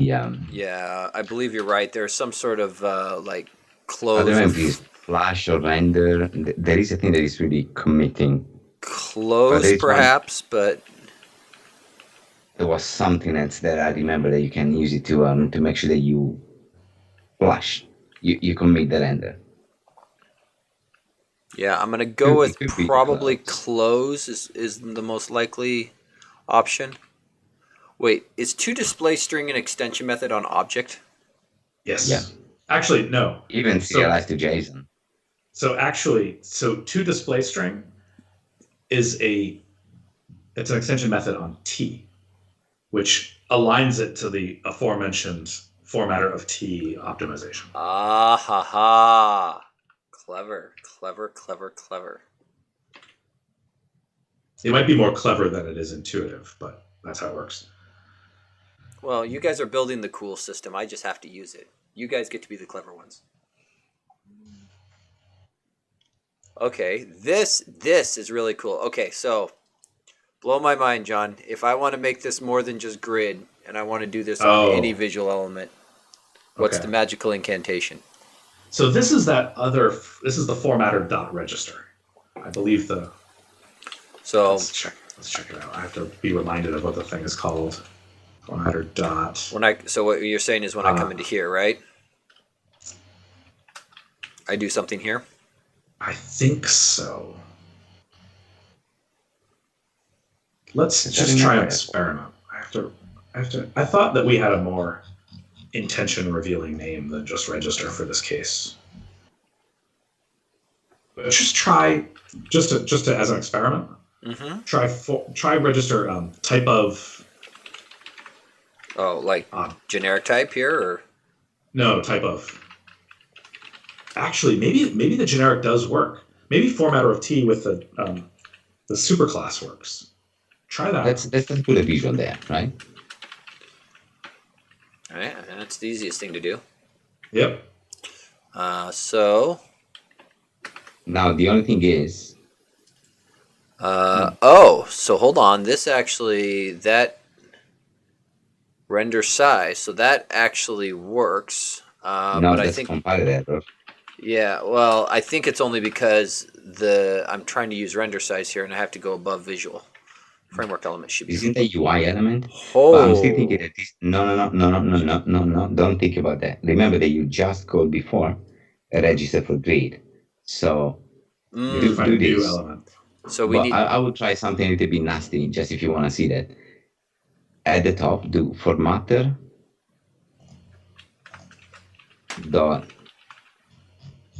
There was reset to default. Okay, so blow away everything. I will first. flash it. Yeah, try now.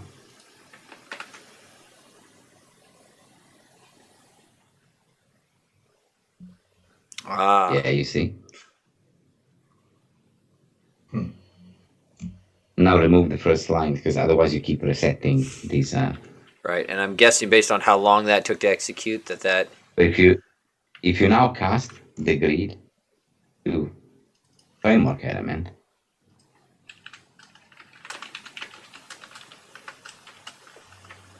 Yeah, I don't think that's the API for this. No.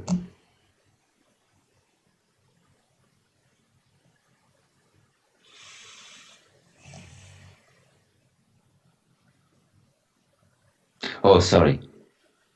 No, yeah. I don't know.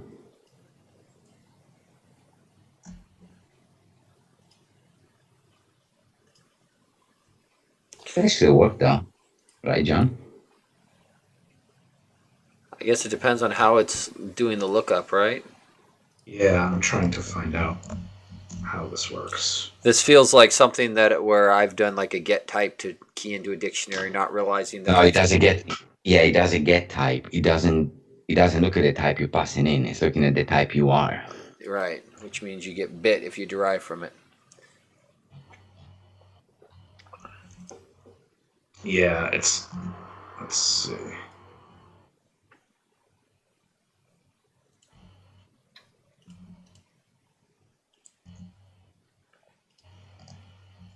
I'm looking at the code now to find out how this works.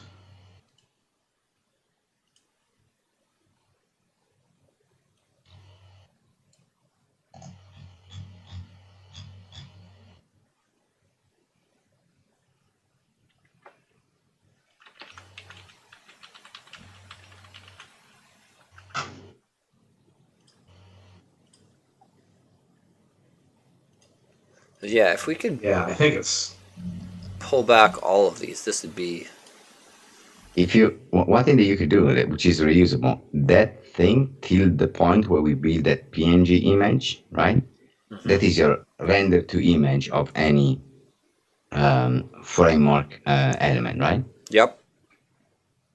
Because then if we go down the path that John said, so if I don't know this type, but this type is assignable, sorry, if you see a type that derives from framework element, then you can have that on the fly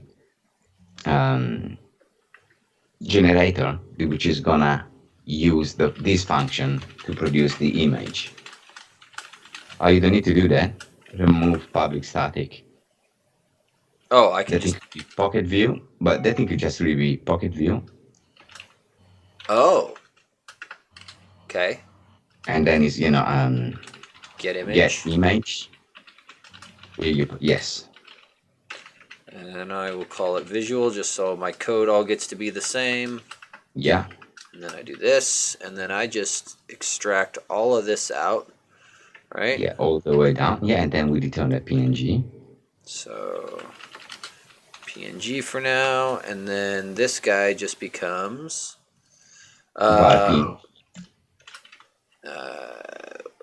get image. Hey, stop.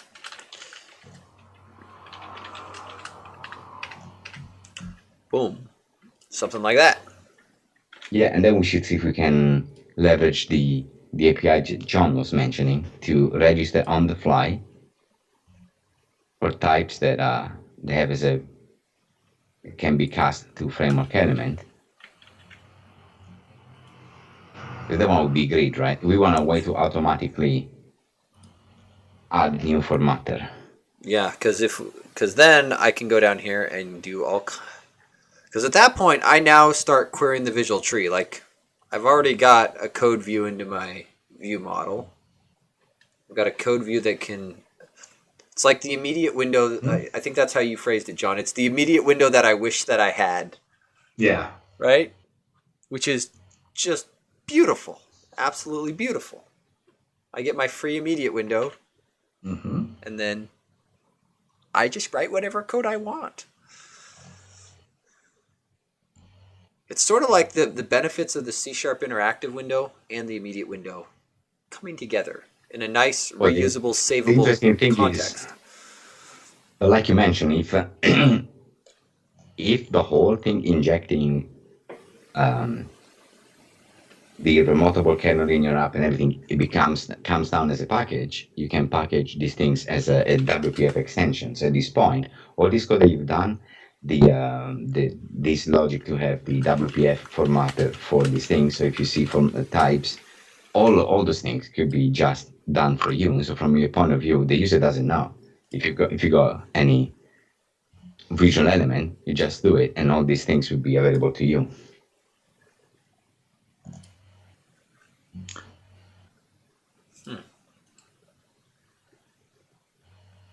Yeah, I was just tinkering around with this API, and I can't. I'm looking at the unit test that claims it works, but I can't seem to actually make it work.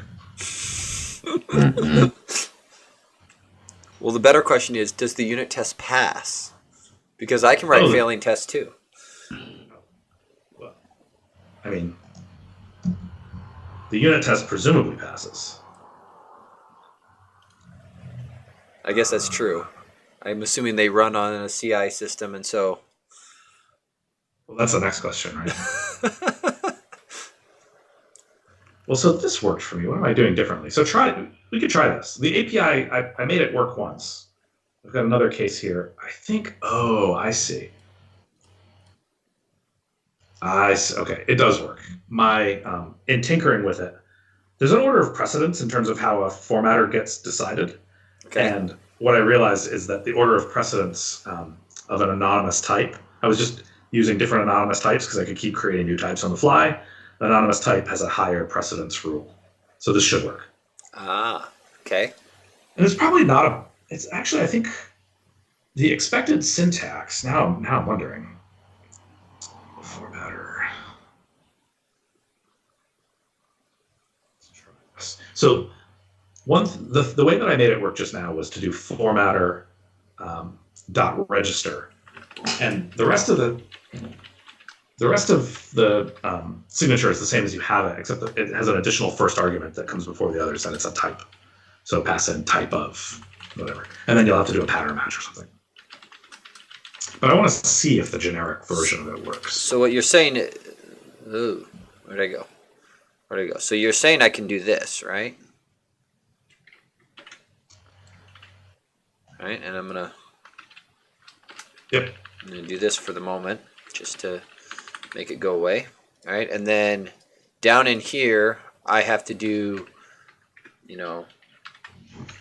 well, I guess what is this delegate then?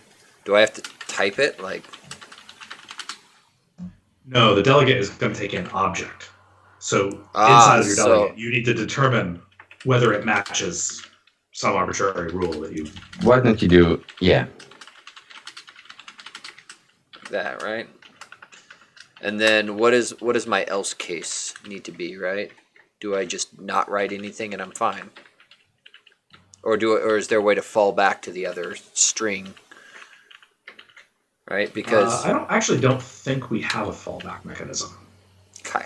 Well, in that case, so doing nothing sounds great to me. Okay, so error syntax. Okay. So you're absolutely right, John. Getting line numbers in my errors and having no line numbers here, no help me. Okay, so hang on. I've gotten all turned around here. So that ends there, that ends there, that ends there. Right? Let's try that again.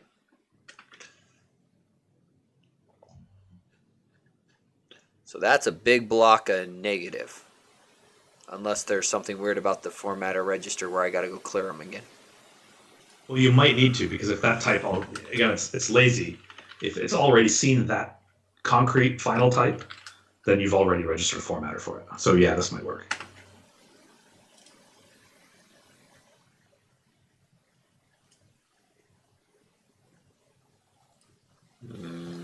That looks like no.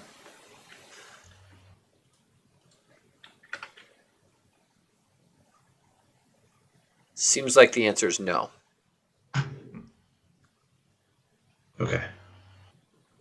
Why? Though I'm now curious if I do something like this, all right? Just for funsies. Okay, so if I change the type of to grid, now it's happy. Change it to base class. Oh, because that lookup is not in there, right?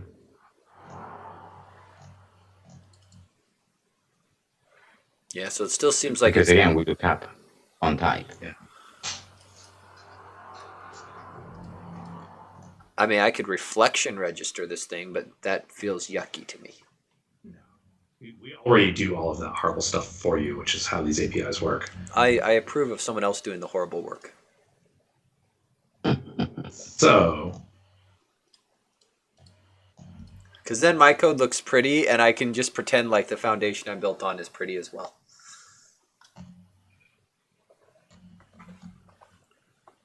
I'll send you a code sample in a second if I get this thing to behave. That would be awesome.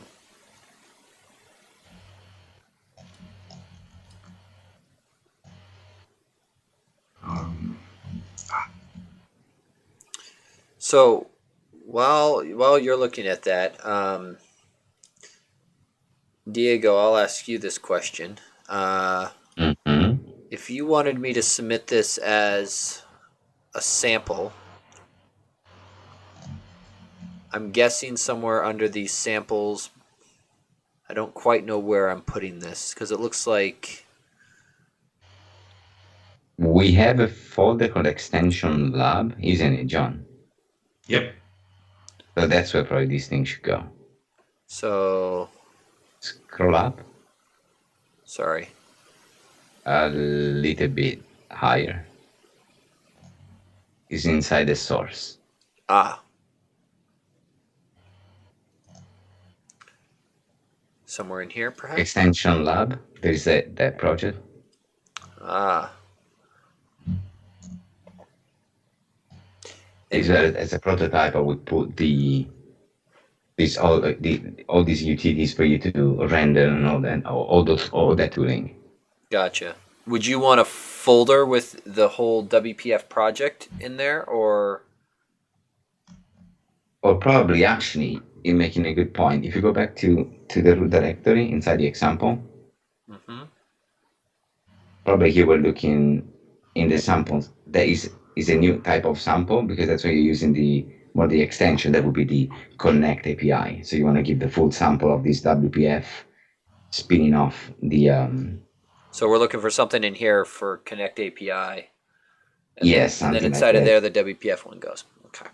Because I am. Yeah, this project that we built, plus the notebook, the file div that you're writing. Yep. All things in there so people can see how to bootstrap your app, but also open the document that connects to it.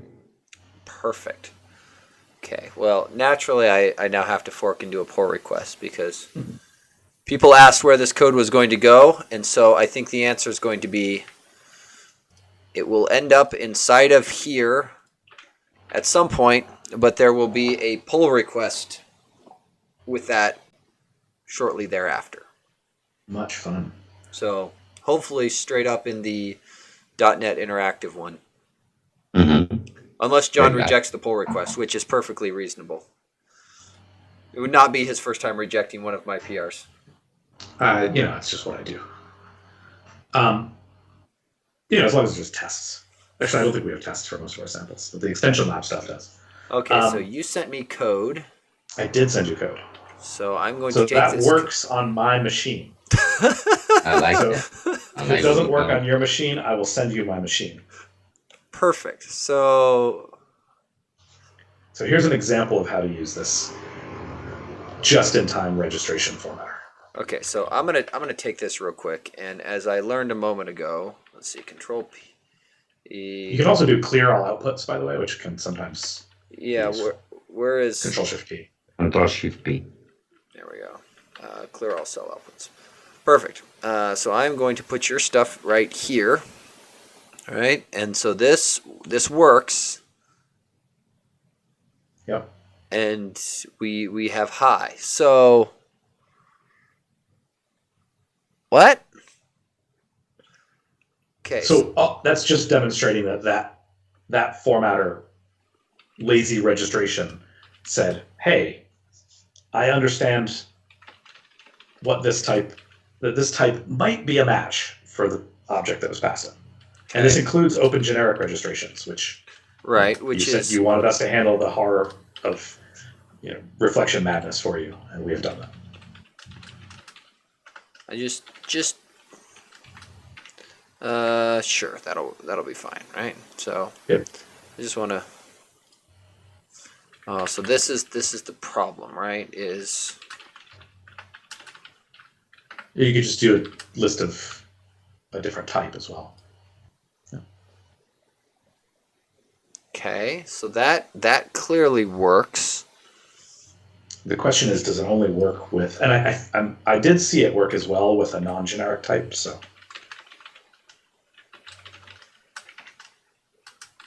it looks like the registration you have there now should work. I agree with the should work part. But there might be edge cases.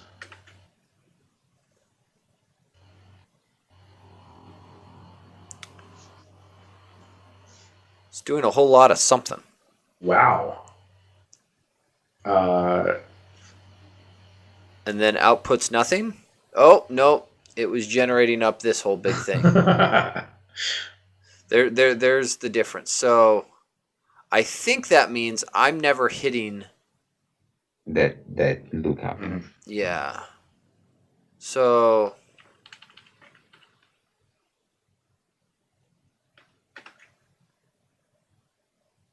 okay. I'm a little confused, and I'm not entirely sure how to take that. Because your thing clearly demonstrates that it works. Well, it might, But it's one of these look things. up on an open generic. Yeah, it might be that it works for the open generic, but not for a class, or maybe it works for an interface, but not for a class. It's we likely just found a bug. This kind of reflection code is often a little tricky. Right. to make it behave intuitively. And we're open to suggestions to make this API better. So here's another. Okay. If this is how this is going to work, right? I'm going to do this, and I'm going to do brush. Right. So I'm gonna just dive in here. Hi brush. Right. Do that. Sure. Do that. Do that. Yeah, that shouldn't work either. For the same reason. So do we think maybe it's... We don't say, I don't think that when is a concrete type, so that thing doesn't have any generic interface to it. We then just go down the straight lookup of, the visual dot get type. Well, and it works for IEnumerable as well. I did it with a non-generic IEnumerable and an array that also worked. So I think it's interfaces, or maybe it's only working for types that can't be directly instantiated. So maybe an abstract class would work. Framework UI element is an abstract class. Framework element is abstract. Okay. Sorry, I just theory. Right? If what we're saying is interfaces, that looks a lot to me like an interface. Let's give it a shot.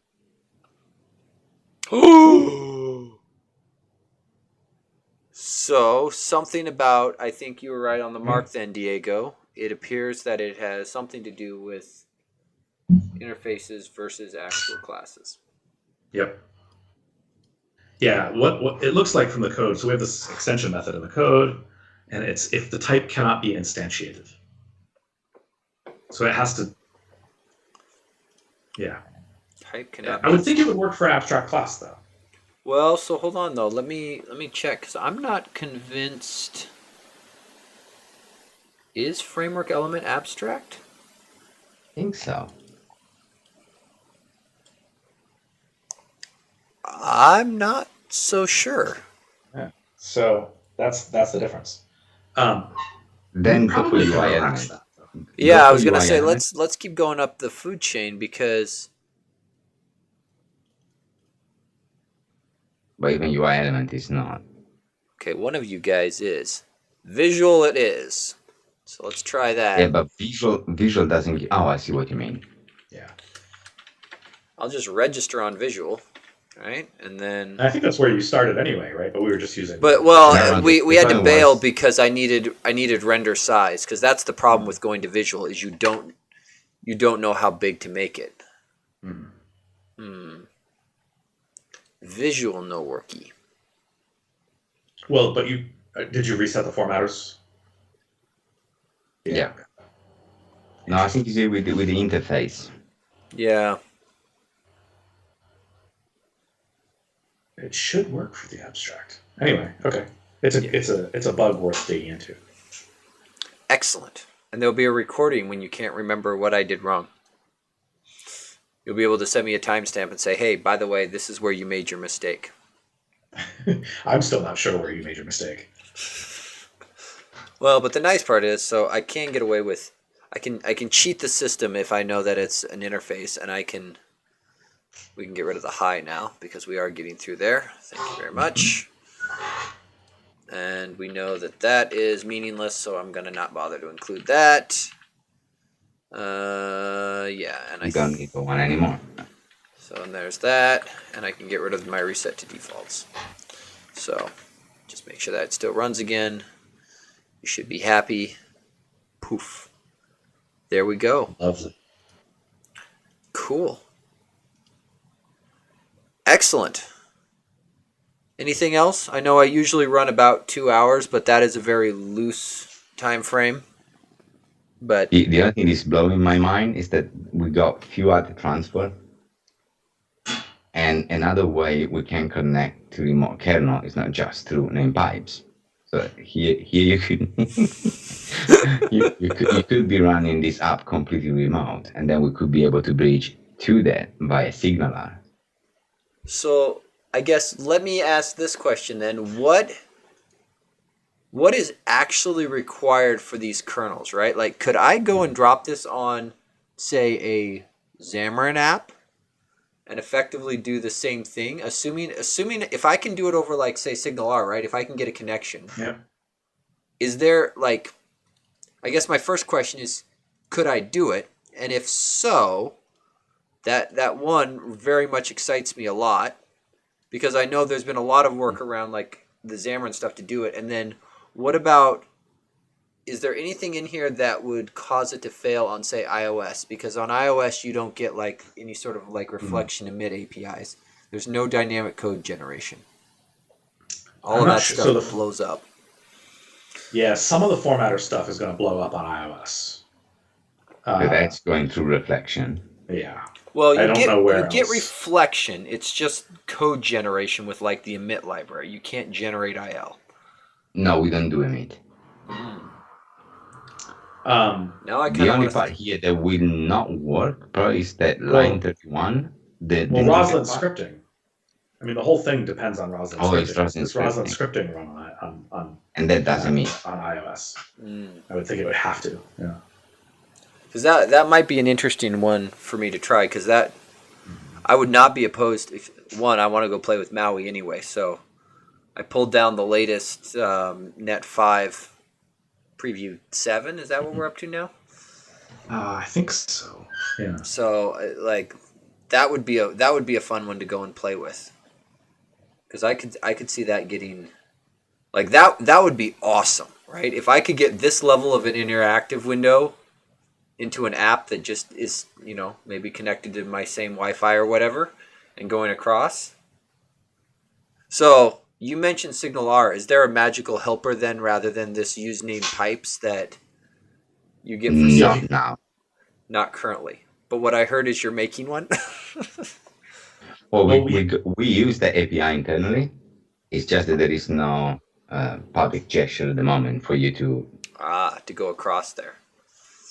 And actually, that part will not be working this way, because remember, when you do the SignalR, you need to give me.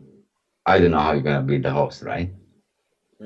Right. But the thing that works is that if you are opening an HTTP server that is compatible with SignalR, the only thing that thing will ask you to do, can you please give me a kernel, which you already done, and instead of the username pipe kernel, will register a hub, which is a kernel hub, which is asking you to pass a kernel inside. At this point, it's done. The bridge of the SignalR is done by the kernel hub from .NET Interactive. Oh. Because the problem for me is that the username pipe contains the whole code to open and manage the name pipe server. Right. But when it comes to things like SignalR, I don't know how you set it up. I don't even know where you want to map that hub to, right?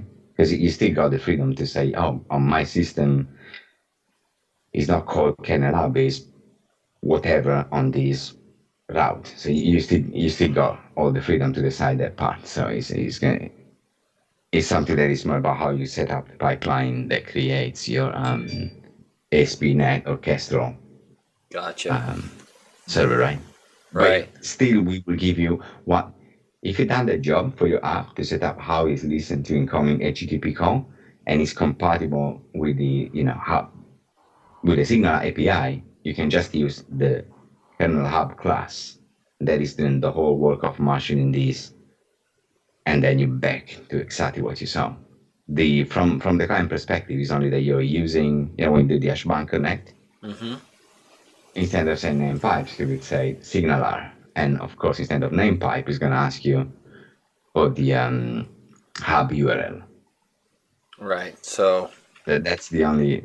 Yeah, there is another hashband connect. So what you're saying is this becomes something like SignalR, and then rather And than then this, the one it's is- something like host or. No, it's a You should hub get control URL. sensor. hub URL.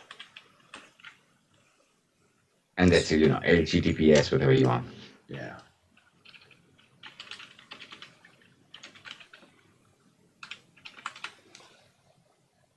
Exactly. Naturally. No, that should be the full. That should be the full URL to the kernel app. So whatever you use in the map when you set up the. If you need anything else, that's where we would be. But that's exactly what we're talking about, and that would cross any boundaries that you want. So you could be really running with an app that you expose through some form of dynamic DNS or whatever, and then you connect, and now you got access to render. All that code is going to be executed on that side. So the beauty would be that the device will do the screen capture and send you back that one. So whatever you see, it is exactly what the device is doing. So that raises a question then. This register code here, this is being executed inside of my WPF app? Yes. And so there's nothing really being done inside of VS Code. It's just getting back this resulting payload. So I write this code here, and effectively nothing's being done on the client, right? It's all being done on the server. Yeah, it's as long as the CSharp kernel that you created in your app, right? Right. Yeah. Oh, that is insanely cool, guys. Because that saves you the problem. If you're building any state that is not serializable or got anywhere to be marshaled back into your computer, is already there, so that you don't need to start moving across any dependency graph requirement, stuff like that. That lives there. So you're not moving things in and out of your app just because you are assigning a new data context or stuff like that. The compute state is with the kernel. So in this case, it's inside your WPF app. Whatever you do lives there. That is really cool. Okay, next question, because is there any way to tie into this connect from a CLI mechanism rather than through here? So I'm now thinking that this looks like a really cool way to do some testing type stuff. So and I want to effectively run this now. Like feed, workbook into CLI, have it run, do its thing, and let me effectively write tests? Question mark? So one of the things that we're working on here, and this is so Netflix uses Jupyter Notebooks very, very heavily for machine learning training. Okay. And because those machine learning models are part of their production pipelines, so when you get movie recommendations, right, there are data scientists there looking at or looking at all of the customers aggregated across, the whole, all the data they have access to, and they can build a recommendation engine, and they need to put that into production, right? It needs to go from the data scientists to engineering. Jupyter Notebooks is something that they use really heavily for this, and so they've contributed heavily to this project, which is the Interact project, NTERACT, and one of the projects that's part of the Interact organization, GitHub organization, and is a product called Papermill. And Papermill's purpose is to do what you're describing, is to parameterize and run notebooks without a user interacting with it. Oh. It's a really interesting scenario. There was a PR to the Papermill project to enable Papermill to work with .NET Interactive. So this can be done with Papermill right now. Papermill, of course, it sits on top of, you need to have Jupyter installed, and you need to have Papermill installed, and you need to have Python, of course. So that is one approach that you can take. And if you're in the data science world, it makes perfect sense to take that approach because you're probably using a lot of these tools anyway. We are investigating how to make the .NET Interactive parameterizable and executable without Python, because we think a lot of .NET developers don't necessarily want to use all the Jupyter and Python tooling if they don't have to. Right. So .NET Interactive is very deliberately, it's a Jupyter kernel for people who want to do Jupyter, but it can also stand alone. So So right now, we do have a prototype of a way to execute one of these dib files. The dib file format is actually temporary, and we're working on directly supporting IPYNB, which is the Jupyter Notebook format. So it's really just kind of an experiment at this stage. But if you want to see how you might do it, then you can see that experiment in my GitHub. And it's called Scriptwitch. It's basically a polyglot scripting engine. But we don't yet have a way to consume CLI arguments in Scriptwitch. Got it. And at least for my thoughts, that might even be quote unquote good enough, right? Because I just spent way too much time effectively building out this sort of, and not to this level, but this sort of interaction to remotely connect to a WPF app to do testing, right? Because I wanted, I wanted something that would act on the UI elements, but a unit test is a bad idea for that, and a UI test doesn't give me the level of detail I want. And I was like, oh. And now I'm seeing this, and I'm going, oh, this feels like gold to me, right? A WPF app is a shell host that I can just dump anything I want in there to, right? Like load up the XAML, and away we go. Because that's ultimately what effectively what my other library does is I can load up XAML from. I create the user control in my unit test project and then ship it across and import that in and load it up in my WPF host and then do tests on it. Yep. Makes sense. Cool. Sweet. Well, anything else you guys wanted to look at or do, or I think maybe breakfast. Breakfast sounds good for you. I'm thinking I might sleep, but I think you should definitely do breakfast. It's 7 a.m. now. Yeah, definitely breakfast time for you. It's close to go to bed time for me. But I think what I'm going to do, Jon, and you both can hold me to this, is by end of day on my Monday, you should see a PR coming in with this stuff. Because I think what I'm going to do is I'm going to get this cleaned up and in a little bit more of a sane state and probably fix some of the markdown so that it makes sense. One thing that is interesting, this format that you're having this way now through the Jupyter layer, probably that's some stuff that when you are refactoring, if you go back to your hosting code. If I go back to the hosting code here.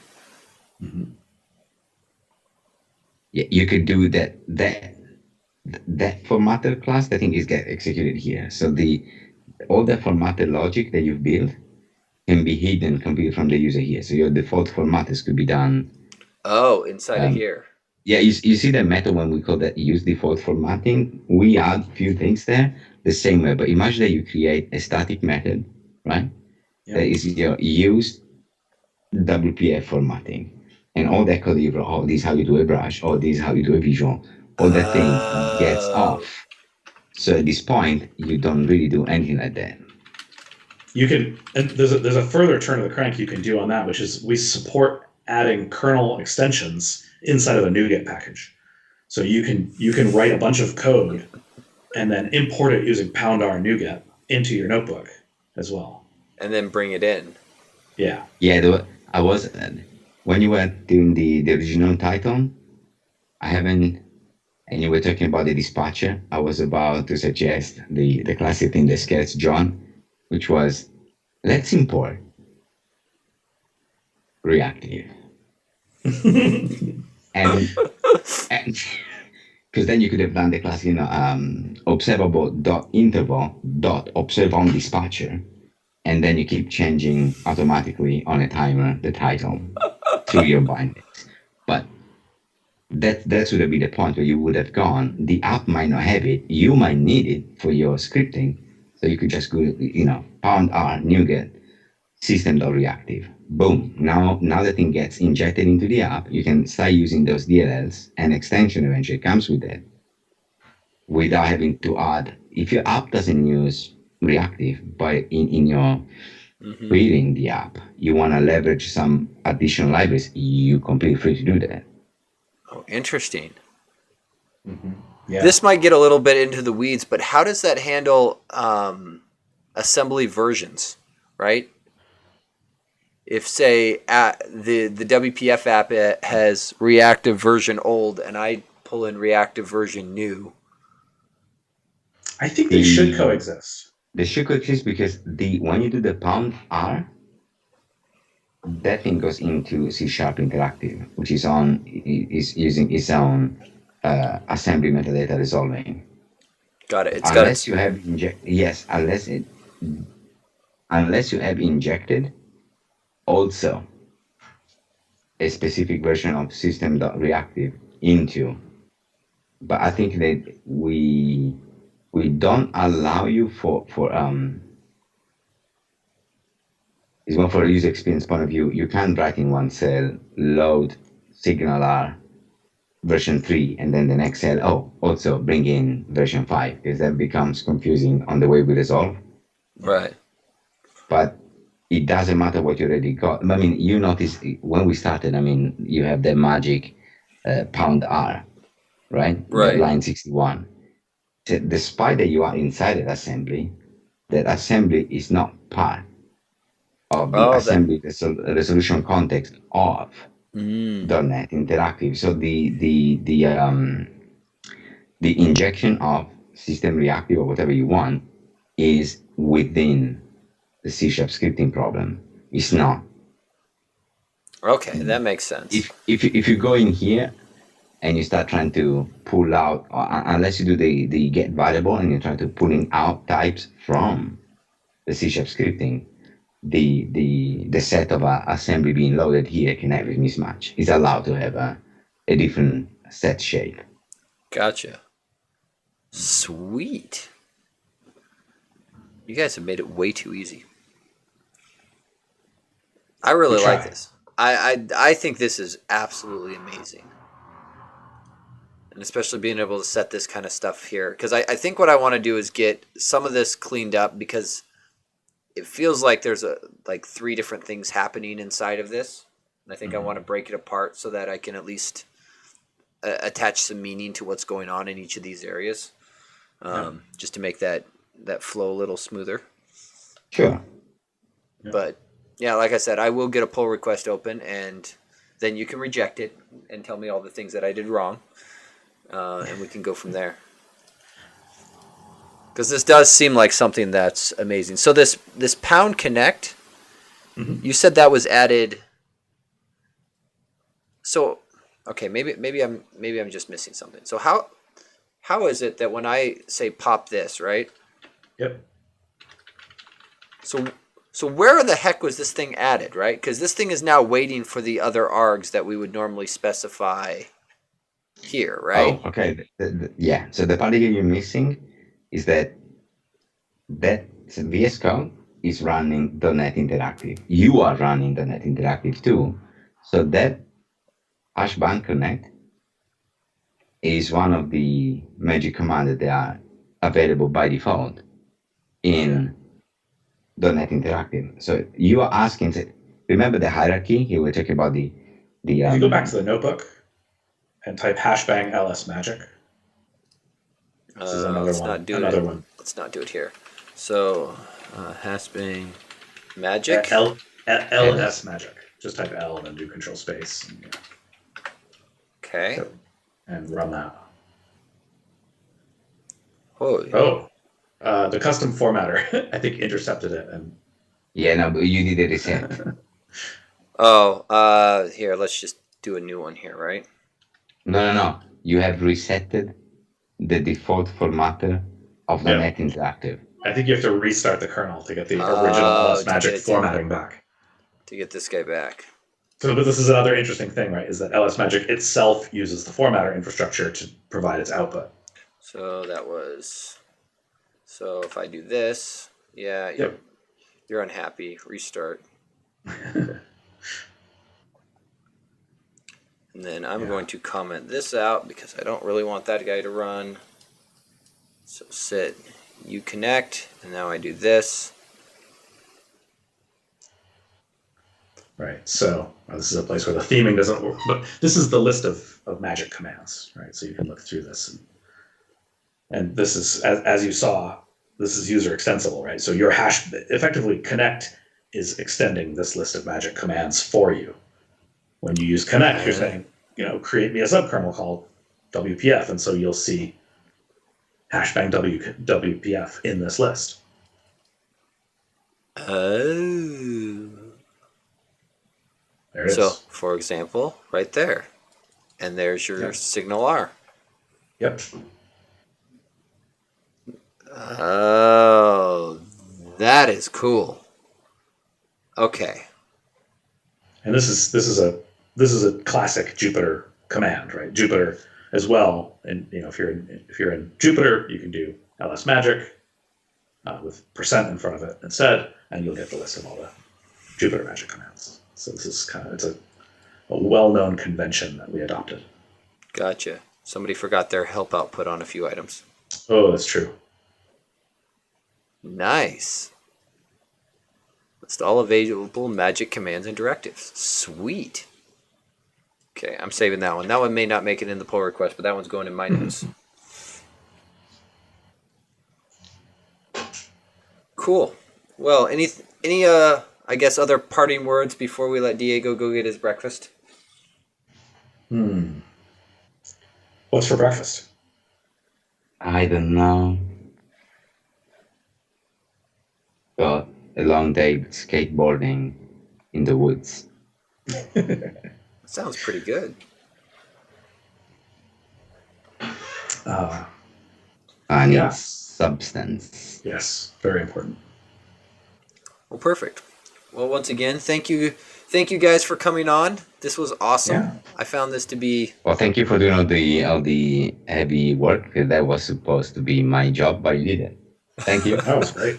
So here's hoping that I get the pull request submitted on time for you, and hopefully you can mark a few tasks off your list. Well, we already did when you proposed the talk. So it's a task accomplished. Excellent. Plus community engagement. So this plus is way better than that. Exactly. But now we got vibes. Only a couple. We only found a few minor ones. No, we already had them. We just didn't know they were there. That's been really valuable. Perfect.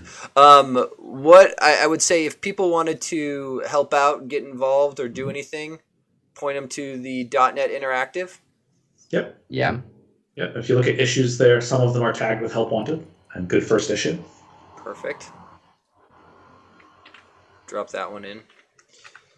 Plus, I bet that the WPF developer community, once this is kicked off, everybody had his own magic tooling on the side that was helping with, there's tons of specific things that you might want to see, like observing collection. Right. I want to know when something's been changed. Or even sometimes when I was trying to look at the composition and understanding, the layout, what kind of rect will you be building? Give me back the structure. I want to understand where the margin were, right? So you could see quite, especially when it comes down to panels. Because imagine you could have some more special formatters for panels where any child that is not panel you ignore. But if you want to see, I had this stack panel inside the dock panel with a wrap panel and the grid and the uniform grid, show me. What's the structure, the layout, which is always being confusing because you got so many different ways to achieve the same visual composition. But of course, tuning performance, you try to reduce the amount of depth that you do. Right. There was one thing that, for example, I always needed to see and use Snoop to visualize the composition depth and try to understand how to reduce that complexity to speed up my app. There's tons of different things that WPF developer do and might want to use a much more dynamic and easy to customize on the fly as you need it kind of platform, as opposed to having to go and write another tool that you compile and run right all the time, right? It's more like, you can imagine having quite a few, some stuff will go into code, some things you will keep it as cell and say, this is my strategy for inspecting. Even that formatter, you can have different formatters depending on the scope that you do, and that would be living inside your notebook. So you got your notebook for layout inspection, then you got your notebook for interaction inspection, and so on. I wish I had it, but I don't do WPF anymore. Well, as you can see. Fortunately for you, I still do, and am still addicted to it. At some point, I need to rev. It's amazing technology. Yeah. At some point, I'm trying to add WinUI support to my library as well, but that will be forthcoming. And for now, I still really like my WPF, and I still actually do it in my day-to-day job. So I think that the lesson learned with WPF is something that, if you think about it, the whole concept of document binding wasn't really there until WPF brought that to the user, and then you've seen, D3JS is the technology, the Angular, Vue, React, all these ideas of binding to properties that change, and I want to observe and listen to dynamic change to my data model, so that the visualization and the interaction model. Because there has been, some template generator, but then you got buttons and action, which are templated on the state of the object. And I think that the lesson that we've learned with WPF, that they're not going away anytime soon. Yeah.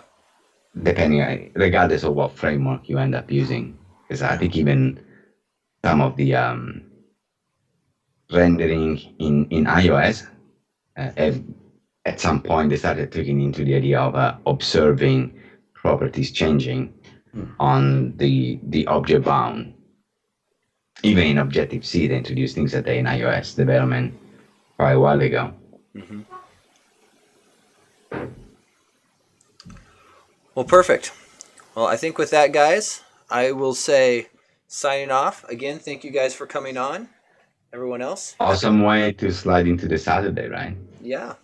Yeah, exactly. Regardless of what time zone you're in. Say happy coding, and we'll see everyone next time. All right. Thanks. Thank you very much, Kevin.